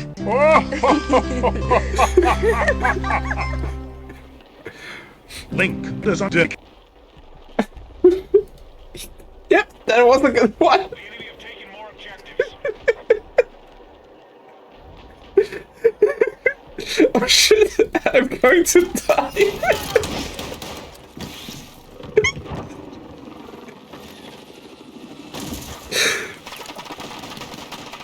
You see what I mean? Someone sat down, someone made that, someone was just like, let's have him be the biggest coward in existence.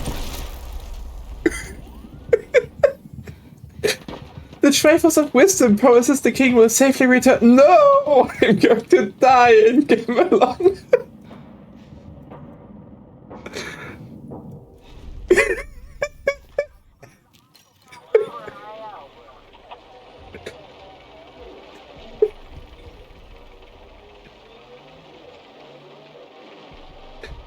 Yeah. Shit, I can't. I have tears in my eyes now. It's good. Yeah, you see what I mean? YouTube poop is art. It's like one of the rawest forms of art. It is repurposing and making funny things. Like, it is just there to a degree to make you laugh, to do unintended things with other art. Like, it is the... Like, that's the thing. YouTube poops are genuine flattery because people love something and they want to do things with it, and it's a form of fan fiction to a degree. And like, I definitely would show you some other ones, or even German ones, but you know, you wouldn't understand the last ones.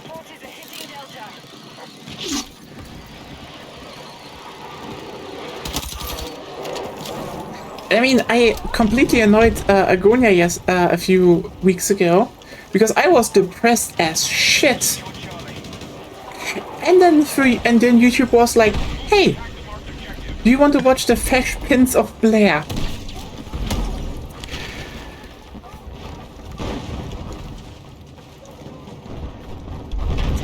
Oh boy, I did. Hey, YouTube poops are great. It's again, it's the highlighting of art. They are like the most platonic ideal of someone looking at something and making their own version. Like, let's just be clear here, okay?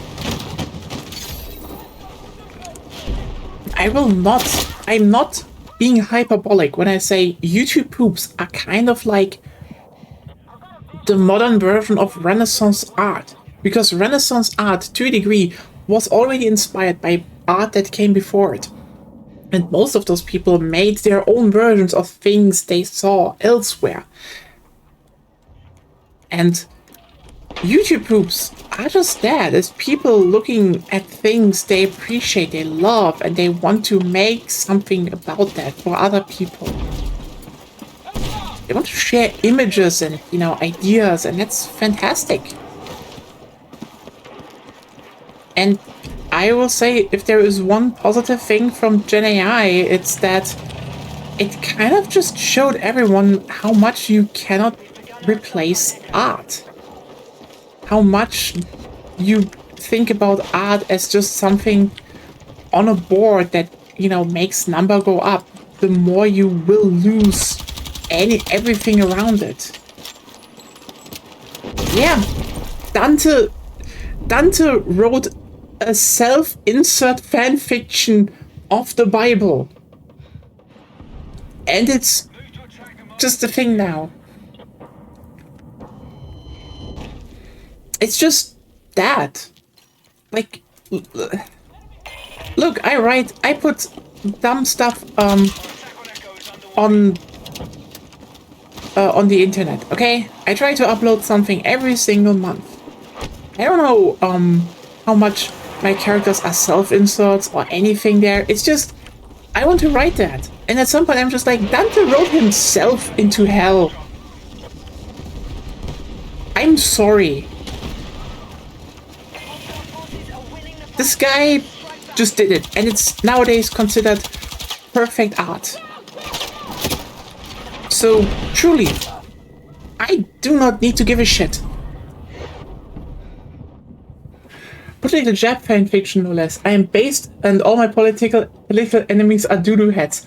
You know, the irony is he was kind of correct with that, but like it's not hard considering how many popes just were. Oh, like remember there was like a whole like gluttony, I think was it? Like one layer of hell was just filled with popes.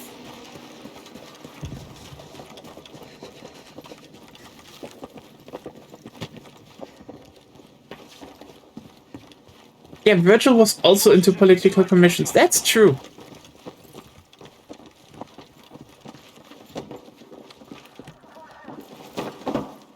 But yeah.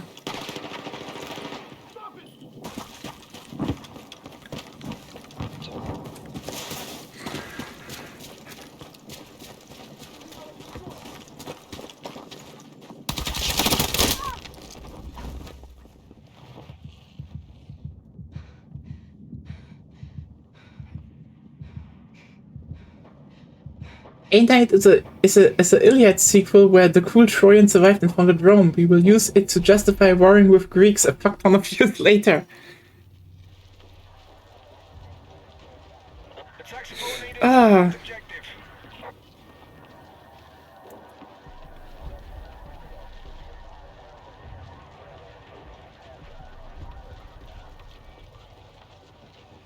And hey, how much of even nowadays stuff is just fan fiction? Like, look, every time someone does something about a historical character in any point of media in any form, it is to a degree fan fiction. It just kind of is. Like, for example, we started and should finish, by the way, recently, a show called Ya Boy Kong Ming. You know, someone was just like, no, Kong Ming should be coming into the modern age in Japan and help someone rise in the music business. And it's like, you know what? Fuck it. Do that. We're just like a few episodes in, but it's genuinely one of those, this is the funny historical man show. Why is it so emotional? Yeah, the opening is a banger. That's literally why we watched it, because Agonia stumbled upon the opening on YouTube and then just kept listening to it.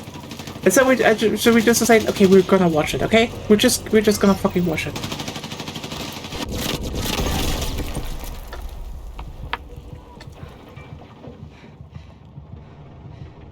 But yeah.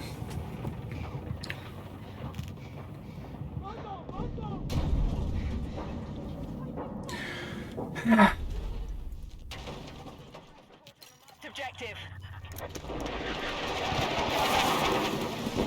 I should post that opening in the Discord later. It's good.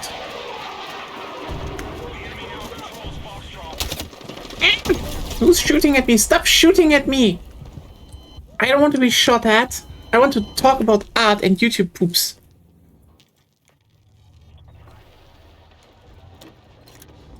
But yeah, all I can say is Hostile attack launched on Delta.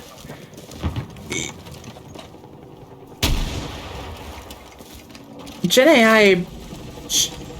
AI just really achieved the opposite of what they wanted to do. They were like, look, you don't need to do that worthless artwork, that worthless art anymore, because we automate it now, and everyone decided that actually art is that part is the point. And so yeah, I will just say, make artwork, make your own art, make art of others' art, be inspired, be weird, be out there, put ideas out there, because like the more ideas we have, the more things we have out there, the better.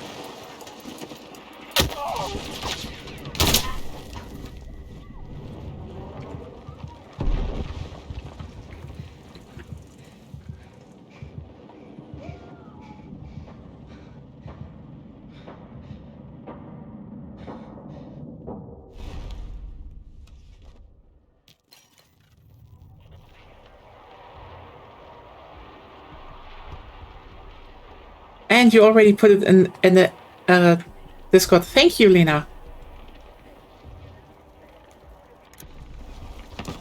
Yeah, also saw it, Green Yuri is getting an anime adaptation, so very much looking forward to that. I still need to... What? Green Yuri anime is coming. Ah. I need You started to read. And I still need to read it more, yes.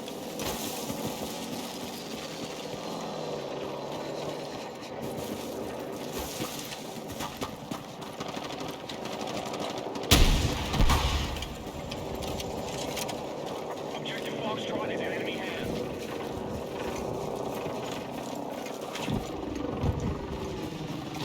Back! Ah, damn it.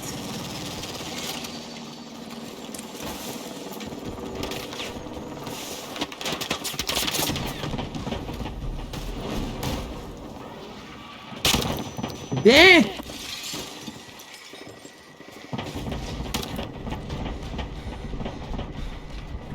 Oh, mods! I need more mods! God damn it. Yeah, that is just like, oh no. The dev to 60 FPS versions.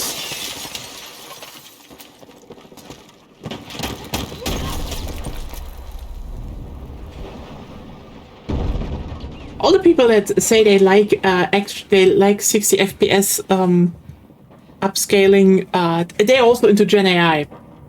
It's a flat circle, 100%. Yeah. Looks terrible. It really just looks terrible. Like,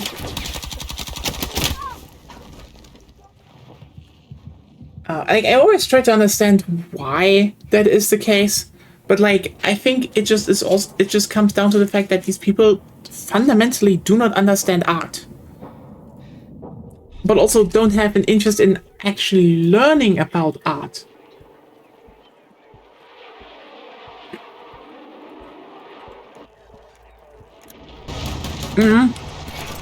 And look, I know where this came from,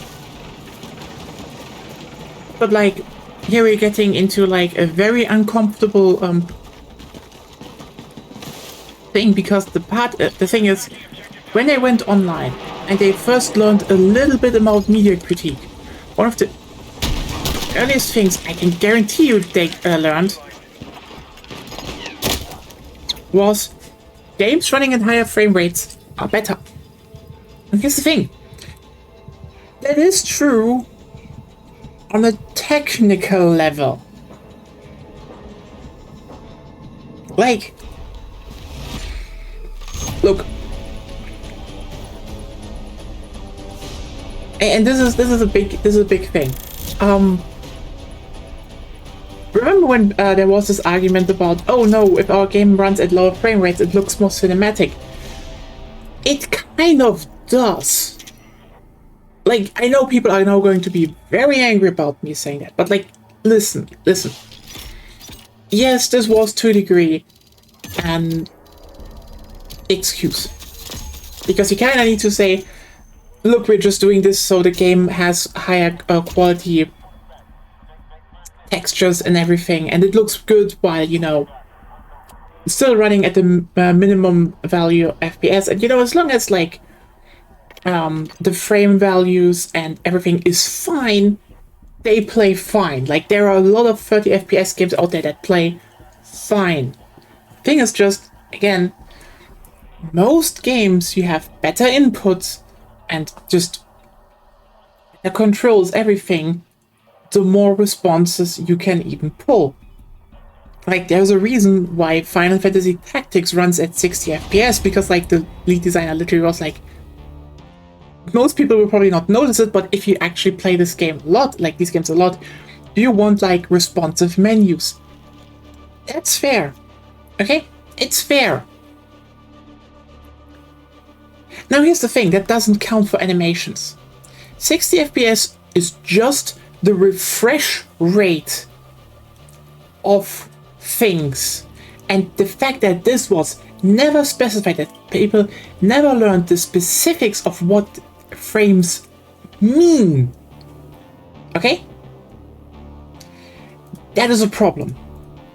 Frames just pictures. Yeah, how many pictures per sec do you have? Yeah. And here's the thing. Even with games, even in games, animations are a lot of times not made with 60 FPS. Because you would need to have 60 frames per animation to do it. Not per animation, but over the course of the animation.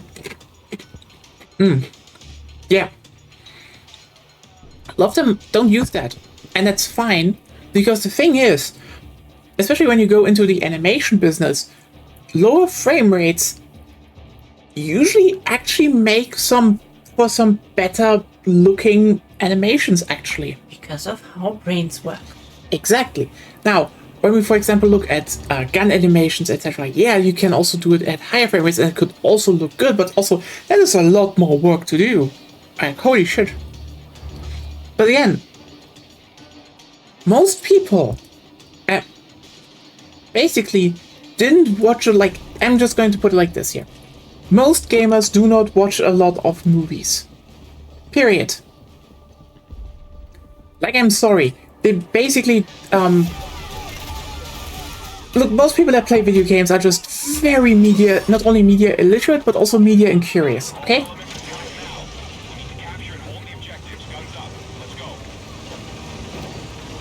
And like,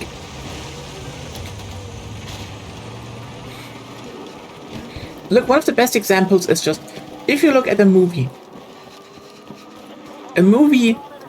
runs at lower frame rates because that's what they were shot at, but also this makes like a lot of the, you know, visuals less noisy, which is good. And I think one of the best examples that I can think of, where this breaks is just, you know, documentaries,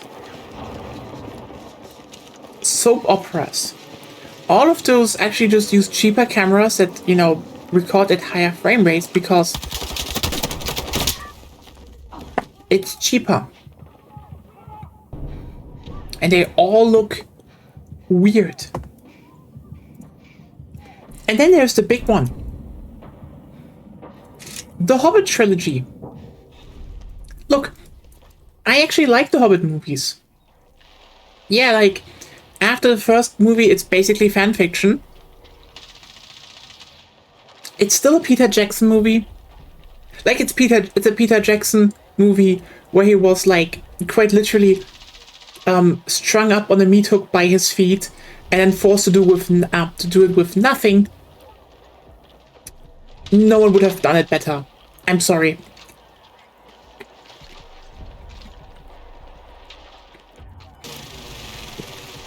There's still a lot of care for the details that others would probably not have done.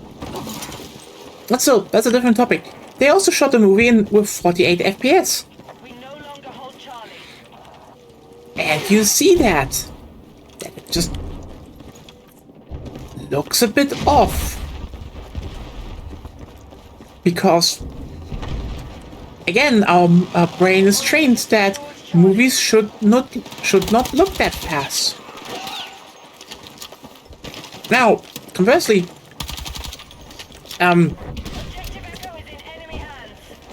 hey, that's also conversely, video games.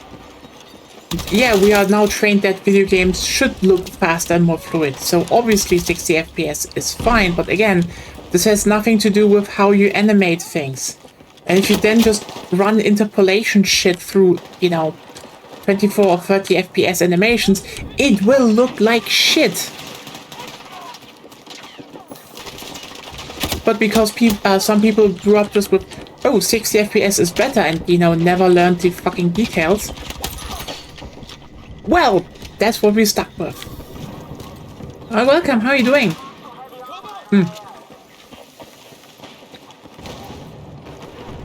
Oh, we're not stuck with, it happens. But, yeah.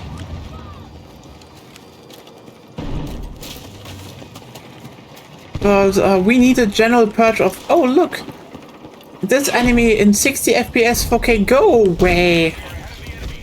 Purge it. Delete this heresy from the internet.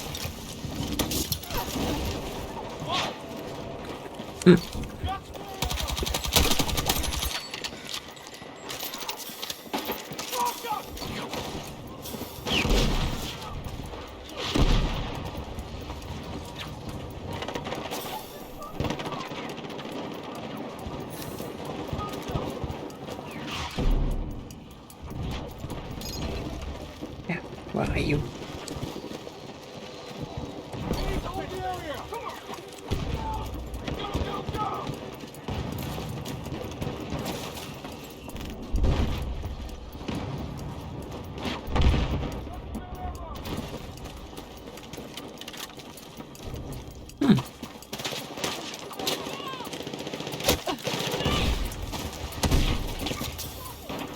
Ah.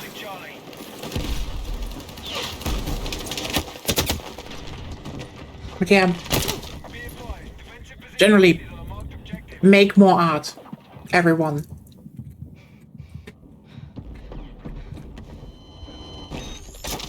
There's generally no better time than developing a craft than now.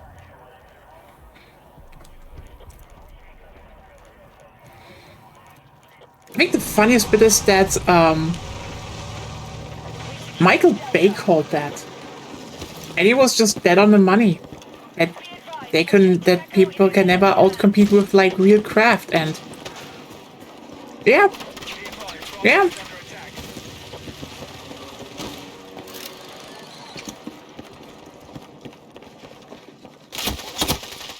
I think one of the funniest bits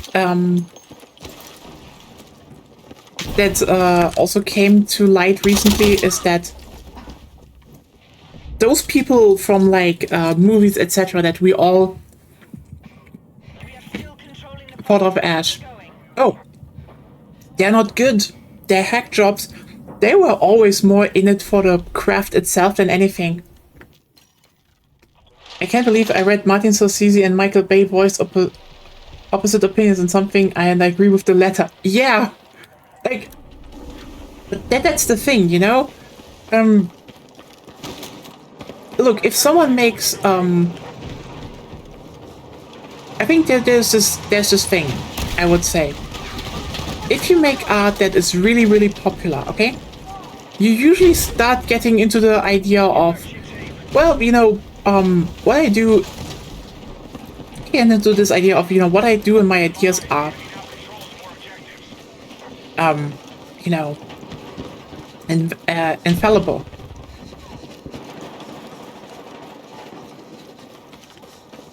Yeah. That's the thing. There are a lot of people who come around and just like they were in it for it itself. And like, you know, look, Michael Bay got over his career so much shit, and he kept doing movies. He kept doing. He was also one of the few people that kept doing physical effects. One of the few people that really went into like, hey, how can we actually balance physical and, you know, CGI effects really well? And yeah, turns out, like, if you get shit and you keep making movies, you're probably in it to make movies. But I mean, hell, we recently also had like the very hilarious comeback of Uwe Boll, who said he's going to make a non-licensed House of the Dead sequel to his movie, because the reboot is going to be made by Anderson, you know, the Resident Evil live action guy, and he's just like, oh no, that's gonna be a CGI shitfest, and like zombie movies should be gory, physical effects, and brutal, and so I'm just gonna make that. I'm like, you know what? It's going to be shit, but I respect that.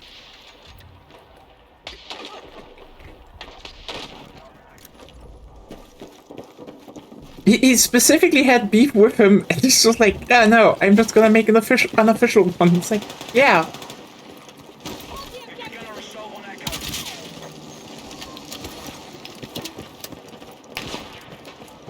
And that's actually,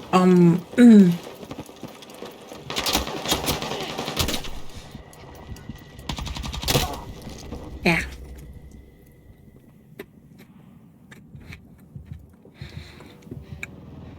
And that's why you keep doing things. That's also why I kind of wish they would add something like a good, like a real map editor to this game, because I would love to continue doing stuff.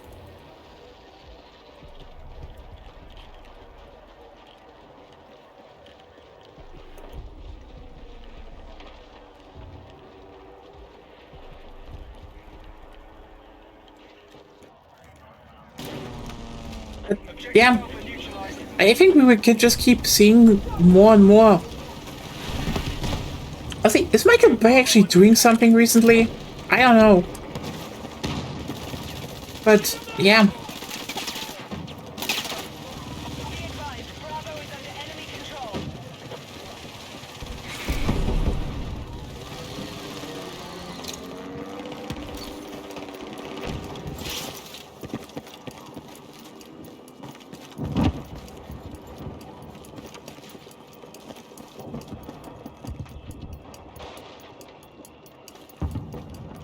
What?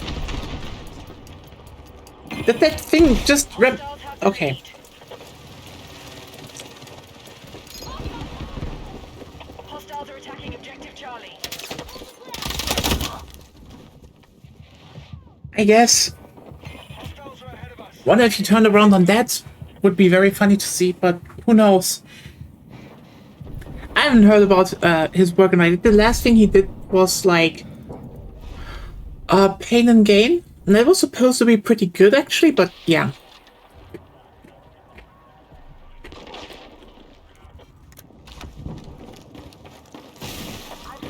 Like, I think that's also an interesting thing about him. Like, people being like, oh, why is he so adamant about art? Like, look, the guy liked making action movies, but he's also liked making other things.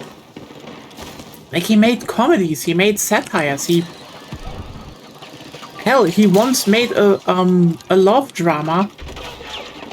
Just because, like, and I think he literally was like asked, hey, why did you did Pearl Harbor? And he was just like, I wanted to do that kind of movie. And it's like, okay. That's a decision. Well, look at it.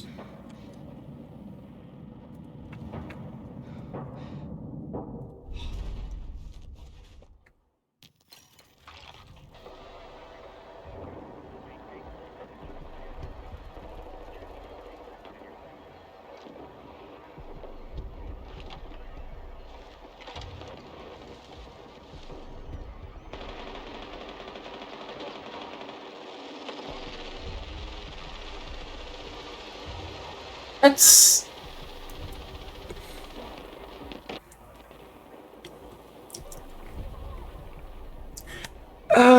you know what? I know why that kind of setup is enticing, but yeah, I don't know. It's going to be interesting to see how that turns out.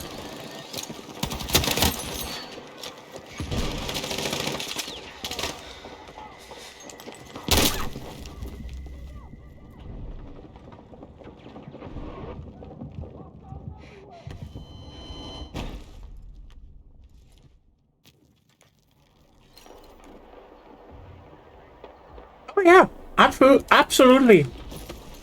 I can tell you though why it's probably going to be this one. It's much easier to write. Like, look, if you want to write something about Ukraine, it's definitely harder overall. The whole, oh, someone crashed there and you get them out is just one of those, you can do it very, very, very easily. Also, it's US soldiers, but yeah, that's a different topic. Ukraine does deserve, I'm just going to say, like, Enemies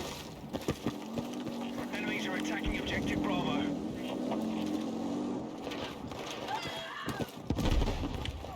The enemy have taken more objectives. Hostile forces have maintained control of the fight. we definitely are missing some good propaganda movies about Ukraine. Oh, games, like, generally, but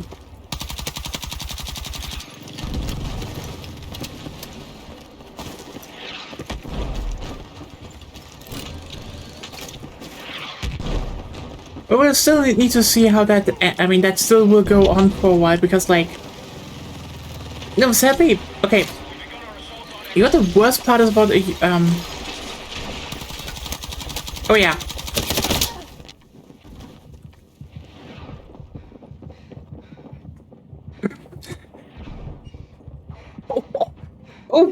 Oh wow, it's going really well. Holy shit.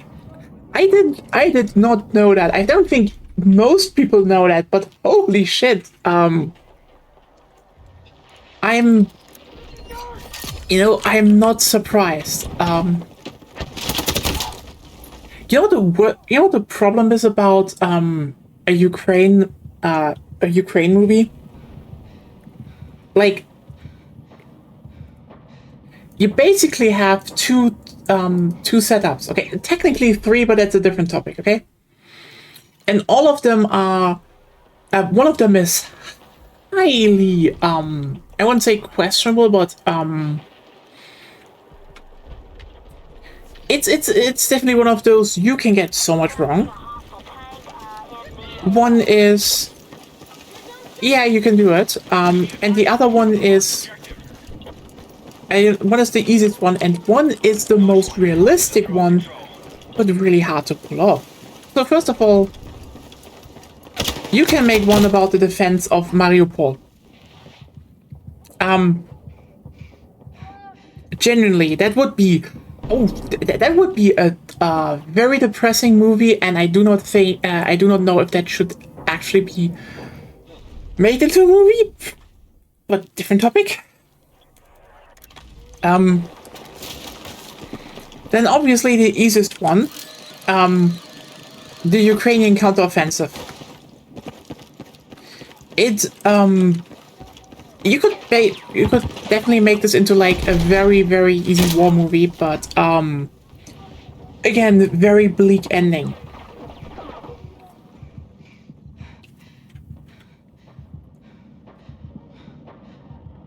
I mean, all of them should definitely have some kind of anti-war angle, obviously. But I mean, the third one, and I think this is, in my opinion, the most interesting angle, but okay, so the most interesting angle, in my opinion, would be to make one about the current front. About the fact that people sit in trenches for days. There are drones. Look, it's basically all quiet on the Western Front, but from the Ukrainian, but basically from the Allied view. Like, you're slowly advancing, and there's just like there are long stretches of nothing and destruction and despair. In the East, nothing new. In the im Osten nichts Neues. Yeah, you know what? I think if you open with that in Germany, you'd probably actually get a gazillion watches in cinema. Like, all quiet on the Eastern Front. Oh boy, I would be. But you see what I mean with making it a very, very concept alert under false princess promised drone operator job. That's gonna be a movie someday. Oh yeah, I mean that happened. But by the way, everyone who doesn't know, that happened. Basically, Russia is now actively just burning through manpower from different troops. Like, they're literally getting said, hey, good pay drone operator, but because they're drone operators, they don't get like real they don't actually get like real combat knowledge, and then they still get sent to the front lines because, well, fuck you, we don't need drone operators, we need more people for the meat grinder, which is going so well. God, making one of those from the Russian perspective about how their fascistic regime kills them would be actually, yeah, that would be one hell of a good movie, but also depressing. Someone should make. Okay, truth be told, if that's a movie you could easily pitch, that you could so easily pitch to a German/Polish movie group. You could easily like shoot that in Poland, hire Polish and Ukrainian actors, and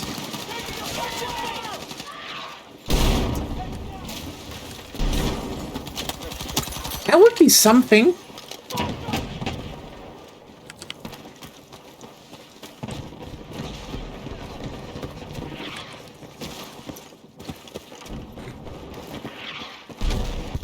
Beer carriers to India, not failing. 50,000 granaries. Chance to become a tour this year. Oh. Yep.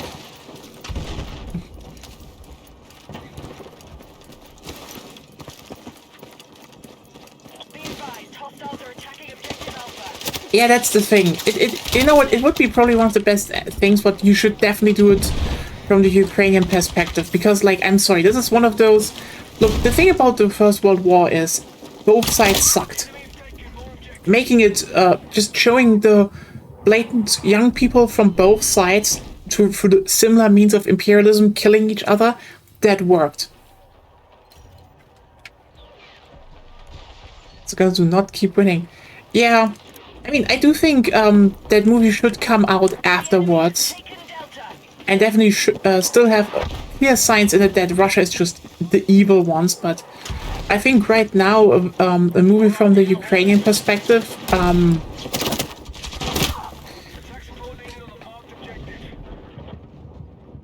can look bad at Ukraine. Yeah.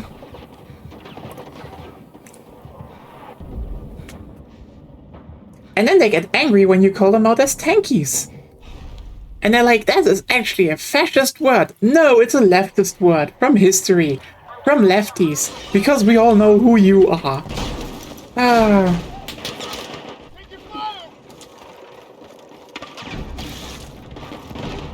But yeah, I get Lena's thing. I would generally say a movie from the Ukrainian perspective would be better.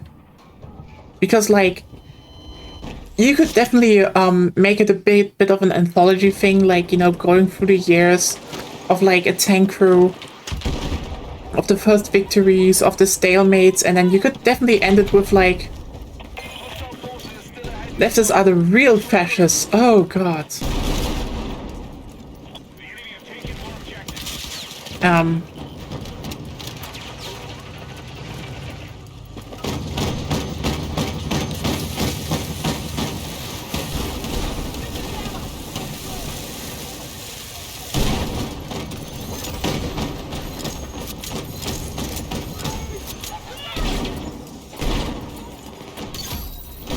I think you can still, because, like, the irony is that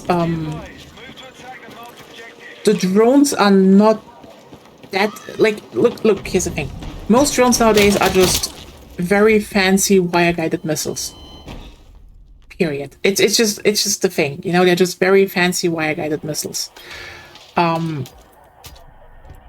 And you can definitely make something about that because, well, World War I movies and artillery are kind of the same thing to a degree. But you can definitely show the horrors of, you know, the Russian military, the genocide, the destruction. You can definitely show that, and why this one, like, that's the thing, you know. There is an important, I think this is one of the most important,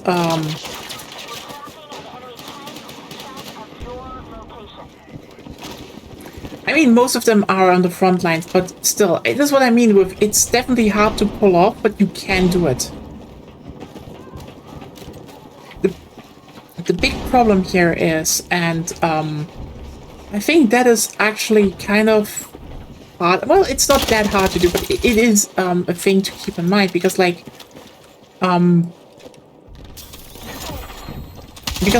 it is kind of a similar problem that, for example, that Lena brought up. I don't think it's about the both siding, it's the... I think, and this is a big thing, you need to show how war is hell, how it costs life and ends life prematurely, and how it is just a destructive thing that happens on humanity and shouldn't happen. However, and this is like the important line that I think so many leftists do not grasp. There are moments where there is no other option. and it's completely justified. Not justified in the sense of, attacking, but like, look, Ukraine was attacked. They are justified in fighting back and regaining their territory. That should be non-negotiable. It is also completely justified that other countries should help them with that and help them make weapons, ammunition, tanks, etc. to achieve that. Because the thing is, fascists will never stop. But the evil will of one is enough. And that's really profound line I read in a gaming magazine once. Okay, peace demands effort from both sides, but for war, the evil will of one is enough. Yeah, that is completely accurate. That is, like, I'm sorry. This is why, World War II movies and games are so simple, because, like, I'm sorry, we can talk all day long about, the imperialist history of, the USA, France, Britain. But the reality is, during that time period, who did the genocides? Who would have killed billions if they were let? Who conquered most of Europe and Asia?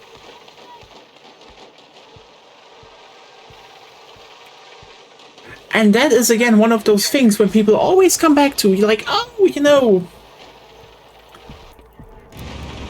you see that this was still an imperial war? Fuck off.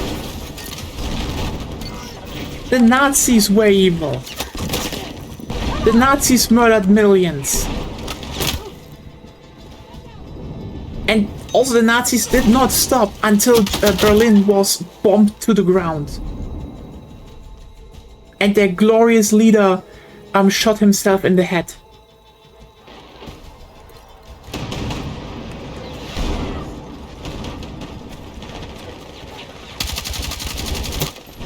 Stopping them was justified. And similarly, it is justified for Ukraine to fight back.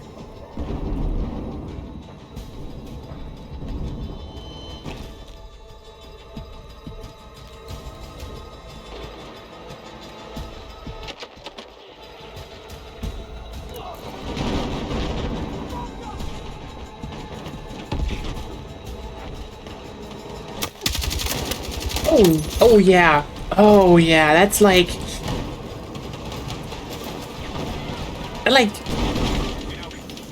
Look, the irony is here.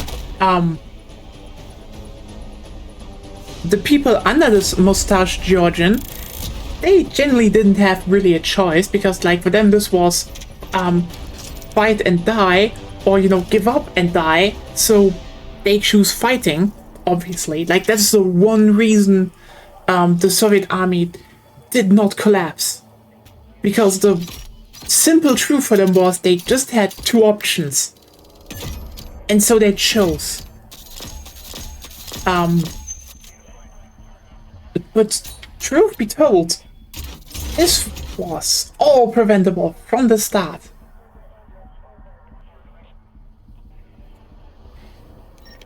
And also a big thing I want to point out, most didn't want war afterwards. Like even after the you need to keep in mind, even after World War I, France and England were not really keen on war. Like one of the reasons they granted Hitler so much was simply with the idea of, we need to prevent another one. And everyone nowadays is like, oh, were you naive? Yes, they were. But like, they still had the death of millions in the back of their mind. And you need to keep in mind, they genuinely thought that no one would want to try this again. Because for them, obviously, be prepared, but like the French didn't want to actively attack because, again, millions of French died. They also were like, you know, the Italians, they had a whole lost generation. They probably don't want to fight again. And the Germans, they just had a revolution like 10 years ago because it went so bad.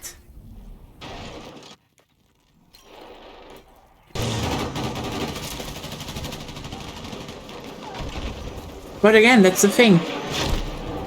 In the end, the Second World War happened because everyone just didn't expect fascists to genuinely do the same shit again.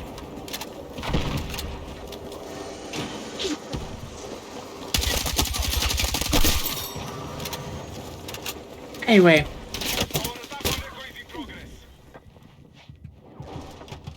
That mistake back then is understandable. Having such a mentality today is unforgivable. Much like Hitler, Putin will not stop until he draws breath, and that's it. Yeah. And like, I'm sorry. Even though I will say we could and should do much, much more. Europe realized that. Like, we are supplying Ukraine, and that is the correct thing to do. And like, also, I'm sorry to say that, in the background, upgrading our own militaries to stand more on our own 2 feet, knowing that, you know, fascism is on the rise again, is also not bad, because, listen, as much as you can, like, there's so much you can critique about Western countries and Western democracies. There's a whole boatload. But the thing is, your choice is democracy or fascism. That's right now, because a lot of countries decide on fascism, and I'm sorry to say that. As much as I, you know, wouldn't say I love my country or anything, like I do not understand the concept of patriotism. I do not want to lose it. I like living here. I don't want people to be harmed, and I think that is absolutely fucking valid to feel. Because, like, sorry, there is a fascist right at our doorstep. And we only got luckily rid of one who was this other fascist puppet. We should be so much more afraid of things going worse. And then I keep seeing people, are we not producing too much tanks anymore? Shut up. So much is going to people that genuinely, like, look, people generally say the line that Ukraine defends Europe is just militaristic ideology, and I'm like, no. It's just, that's just what happens right now.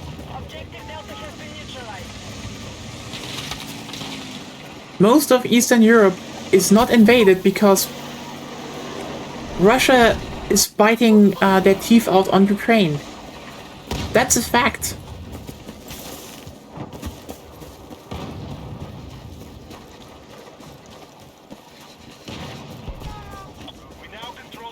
Oh well.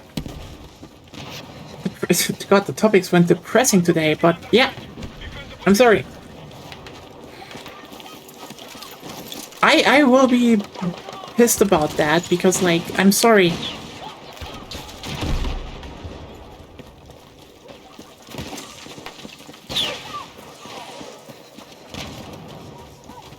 Personally, what they think about precious anti-imperialist inviting Andrew Tate and Candace Owens. Ah. Yeah, that's gonna be a thing. But, like, I don't think most people will, like, look, most tankies don't even know where the word tanky comes from. Because their whole circle is usually just like, no, don't think about that. Don't get the context of the Ukrainian, the Hungarian Revolution, where the Soviets sent tanks in to crush a literal leftist revolution. And the fact that people were called tankies who defended that practice.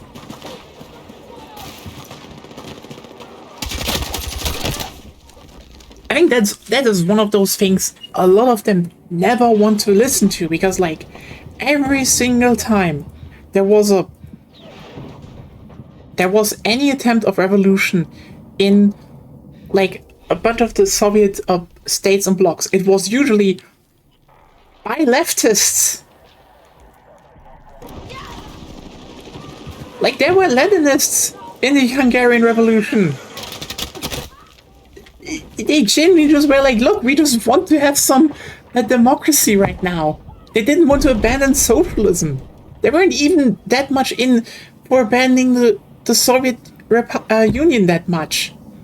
They just, you know, didn't want to be an imperialist puppet. USA bad, anything, yeah. It literally is just USA bad, and like, yeah, USA bad, Russia also bad, China also bad, France also bad, Germany, holy shit, we have one of the worst histories in human history. But the thing is,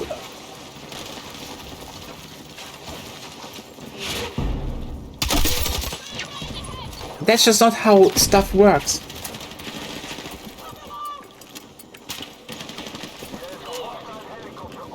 Yep.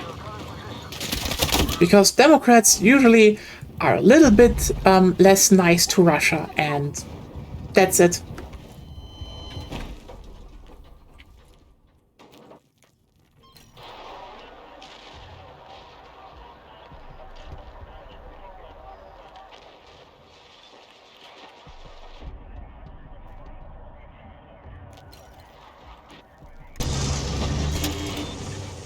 And like, again, you can critique a lot, but like, doesn't really change a bunch. Have a good sleep.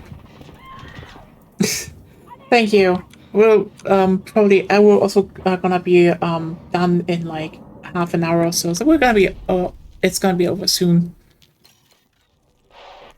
But yeah, sorry, USA bad is not an ideology. That, like, sorry. Politics is not sports.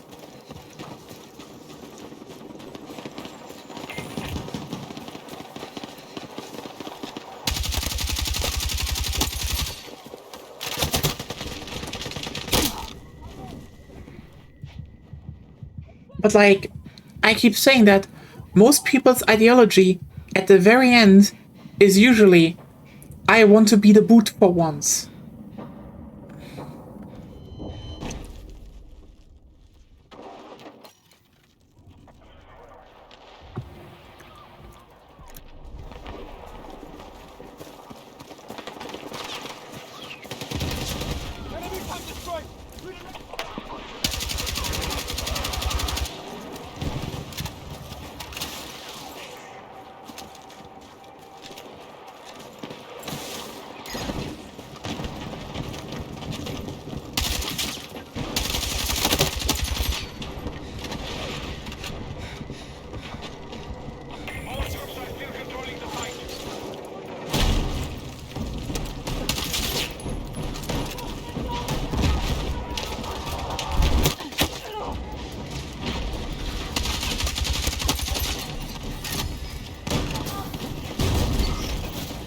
Also, like, I think one of the best examples why these people just always just keep in their sports team thinking.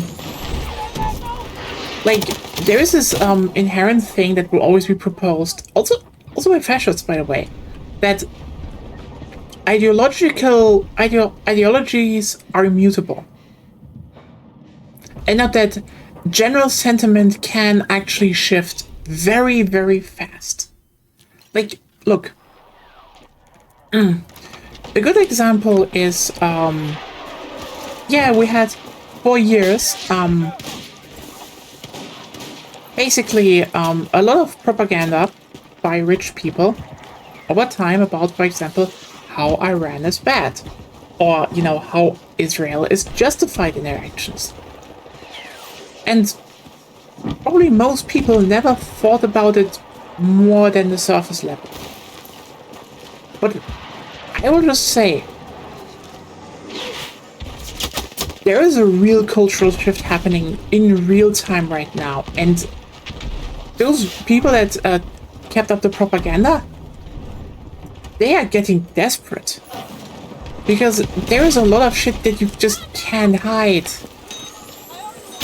Like the international, and this is due to social media, but also just due to the fact that, I'm sorry, when fascism happens, it just becomes kind of obvious, right?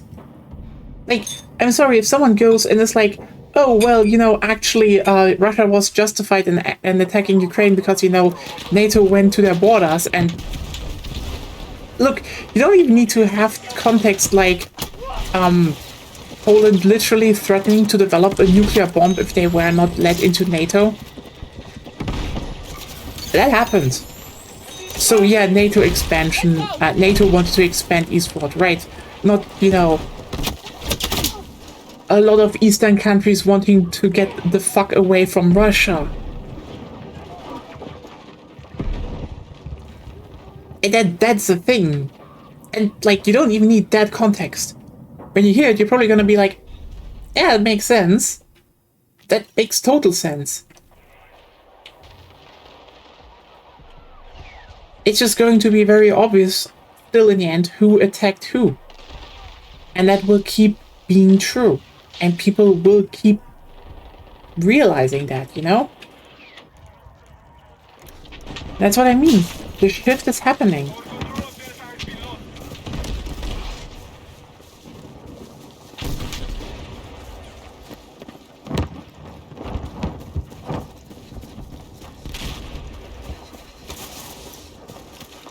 I mean, hell.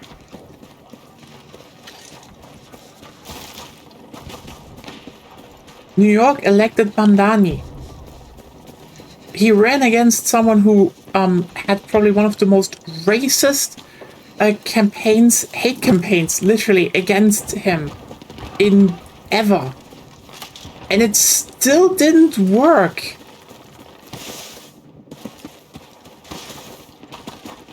Like,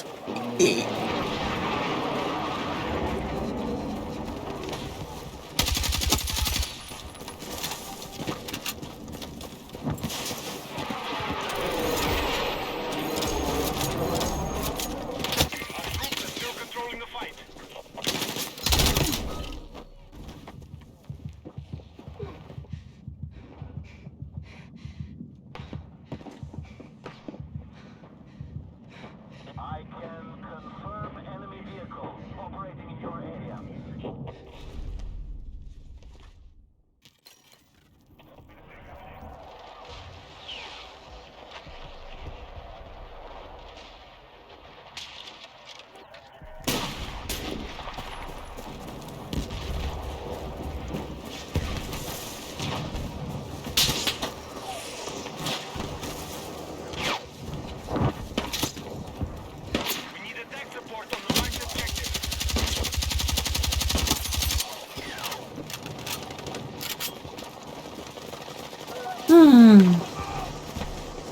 I mean, also an interesting thing, look, there's also this very interesting thing that happens, by the way. You see, there's a reason why currently billionaires desperately are buying up media corporations.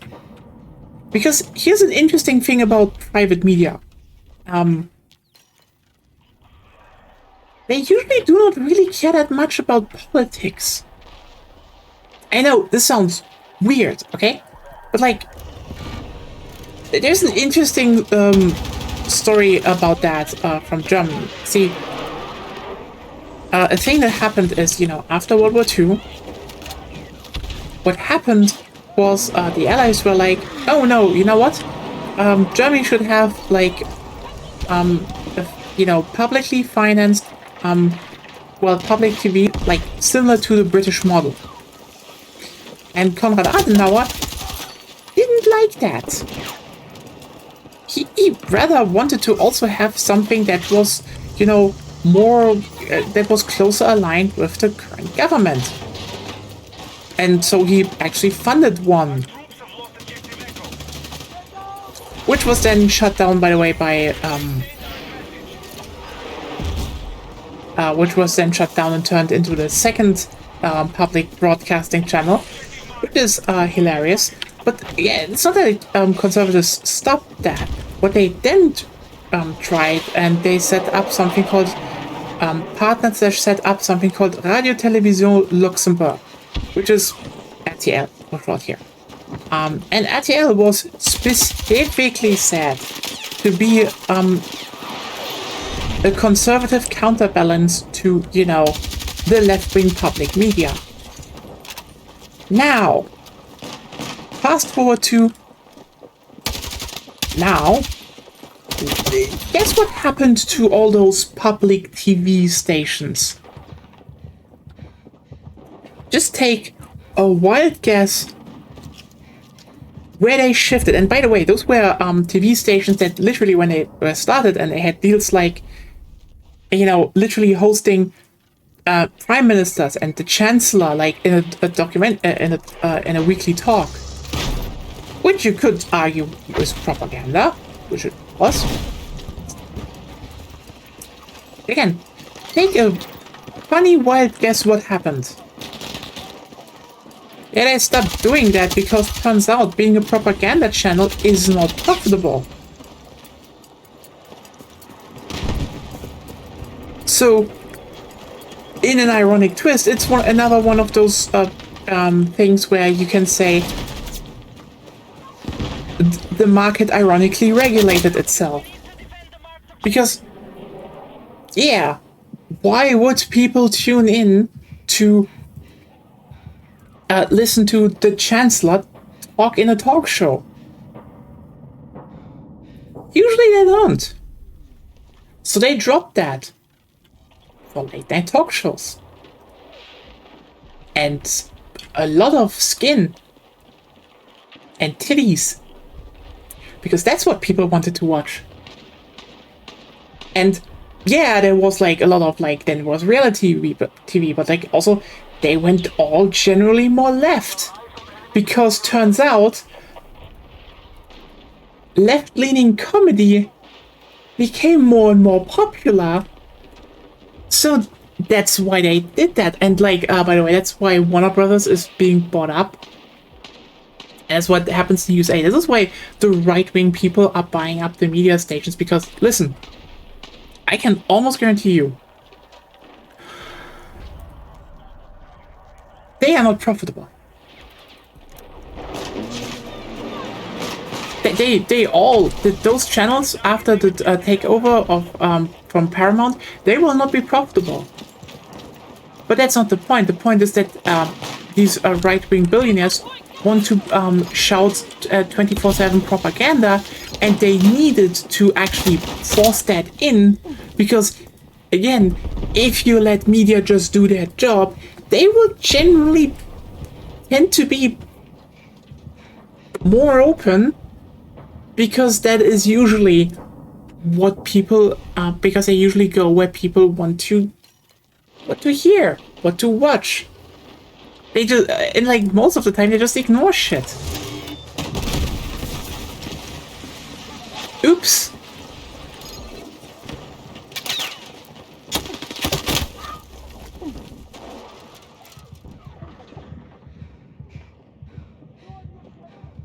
Get a rocket on it!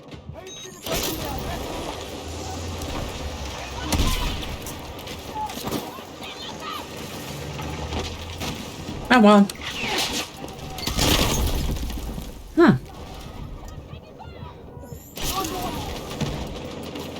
I knew you had my back!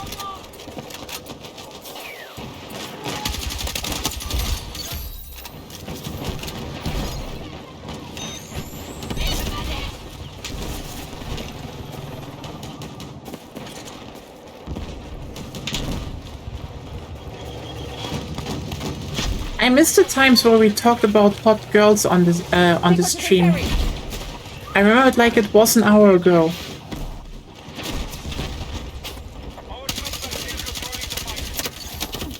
Damn it.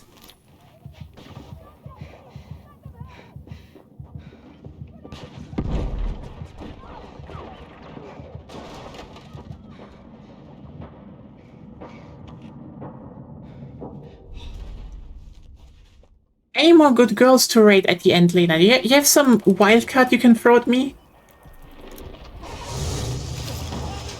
I think I don't know if I saw that. Oh wow, there are a lot of ones. Okay. Attention! Our attack on post Oh, Dragon Maid.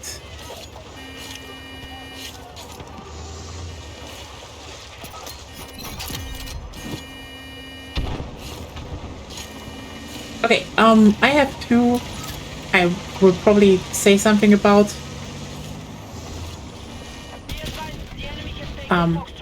Yeah, let's wrap this round up. Crocodile not drink. Ooh! Jumpy! You know what? That actually makes her great. Crocodile are great. They bite.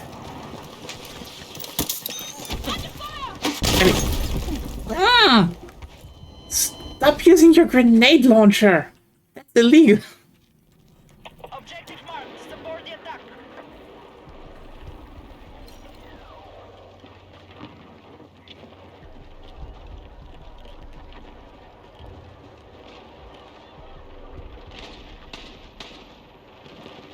Our troops are winning the fight. Push ahead.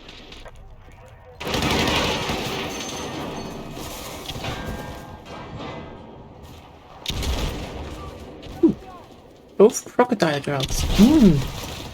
Those are rare. Good. Rare, strong bite girls.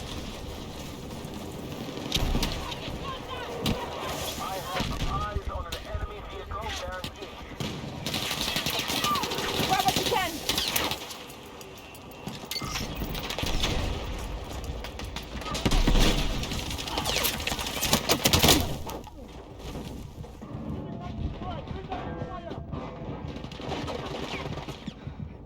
We're on target to win the fight. Keep attacking on all fronts.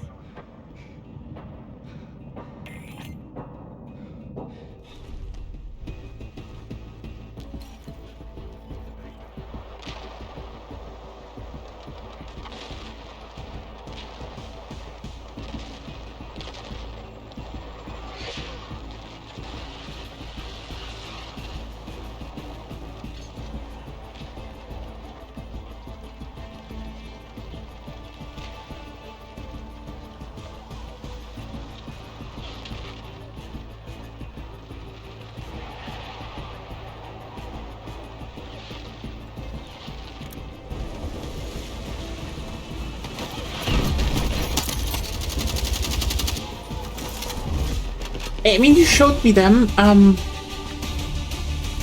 I know your favorite still, which is not really a bird, but more bird dragon. I know about Horo.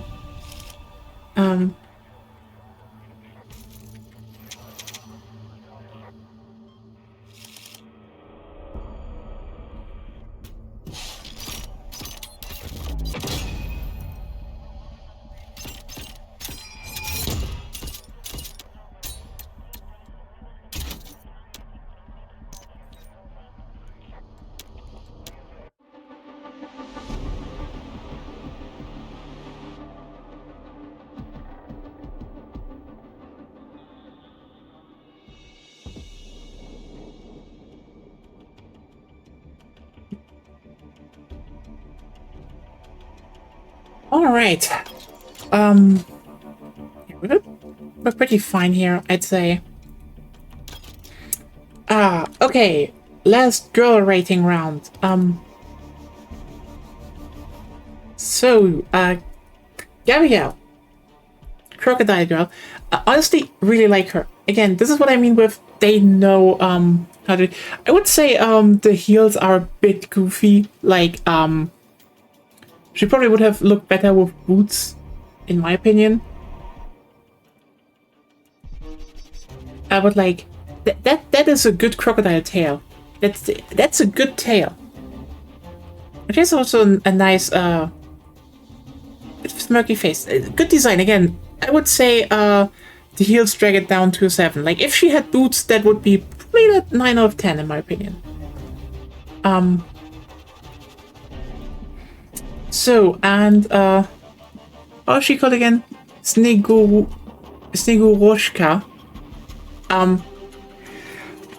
Look, I'm definitely gonna be very normal about her, considering she, sleepy, long hair, black and white, just overall great. And, she, you know, she has boots. She has utility design.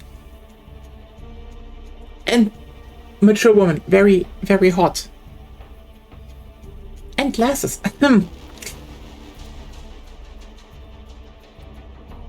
Oh yeah, that's definitely a 10 out of 10 in my opinion. We need more crocodile girls. They're good. They're good.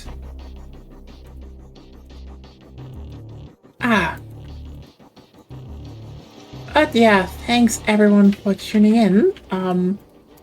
As said, tomorrow, we will see if people are there for Wiki 3.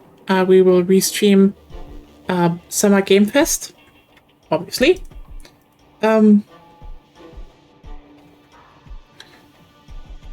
So just see what is there. So you're all invited to be there, or if you're in the Discord, you can also join and talk about it. Always fun to do. That will be tomorrow evening. Beforehand, again, Wiki 3. If not, we will find something else to pass the time until then. But have a wonderful time. This week, Grand Bazaar remake. Really looking forward to that, because it's like the second Grand Bazaar remake that we're getting, and I'm really interested in this version. So see you all around, have a good night, and see you all tomorrow. Bye!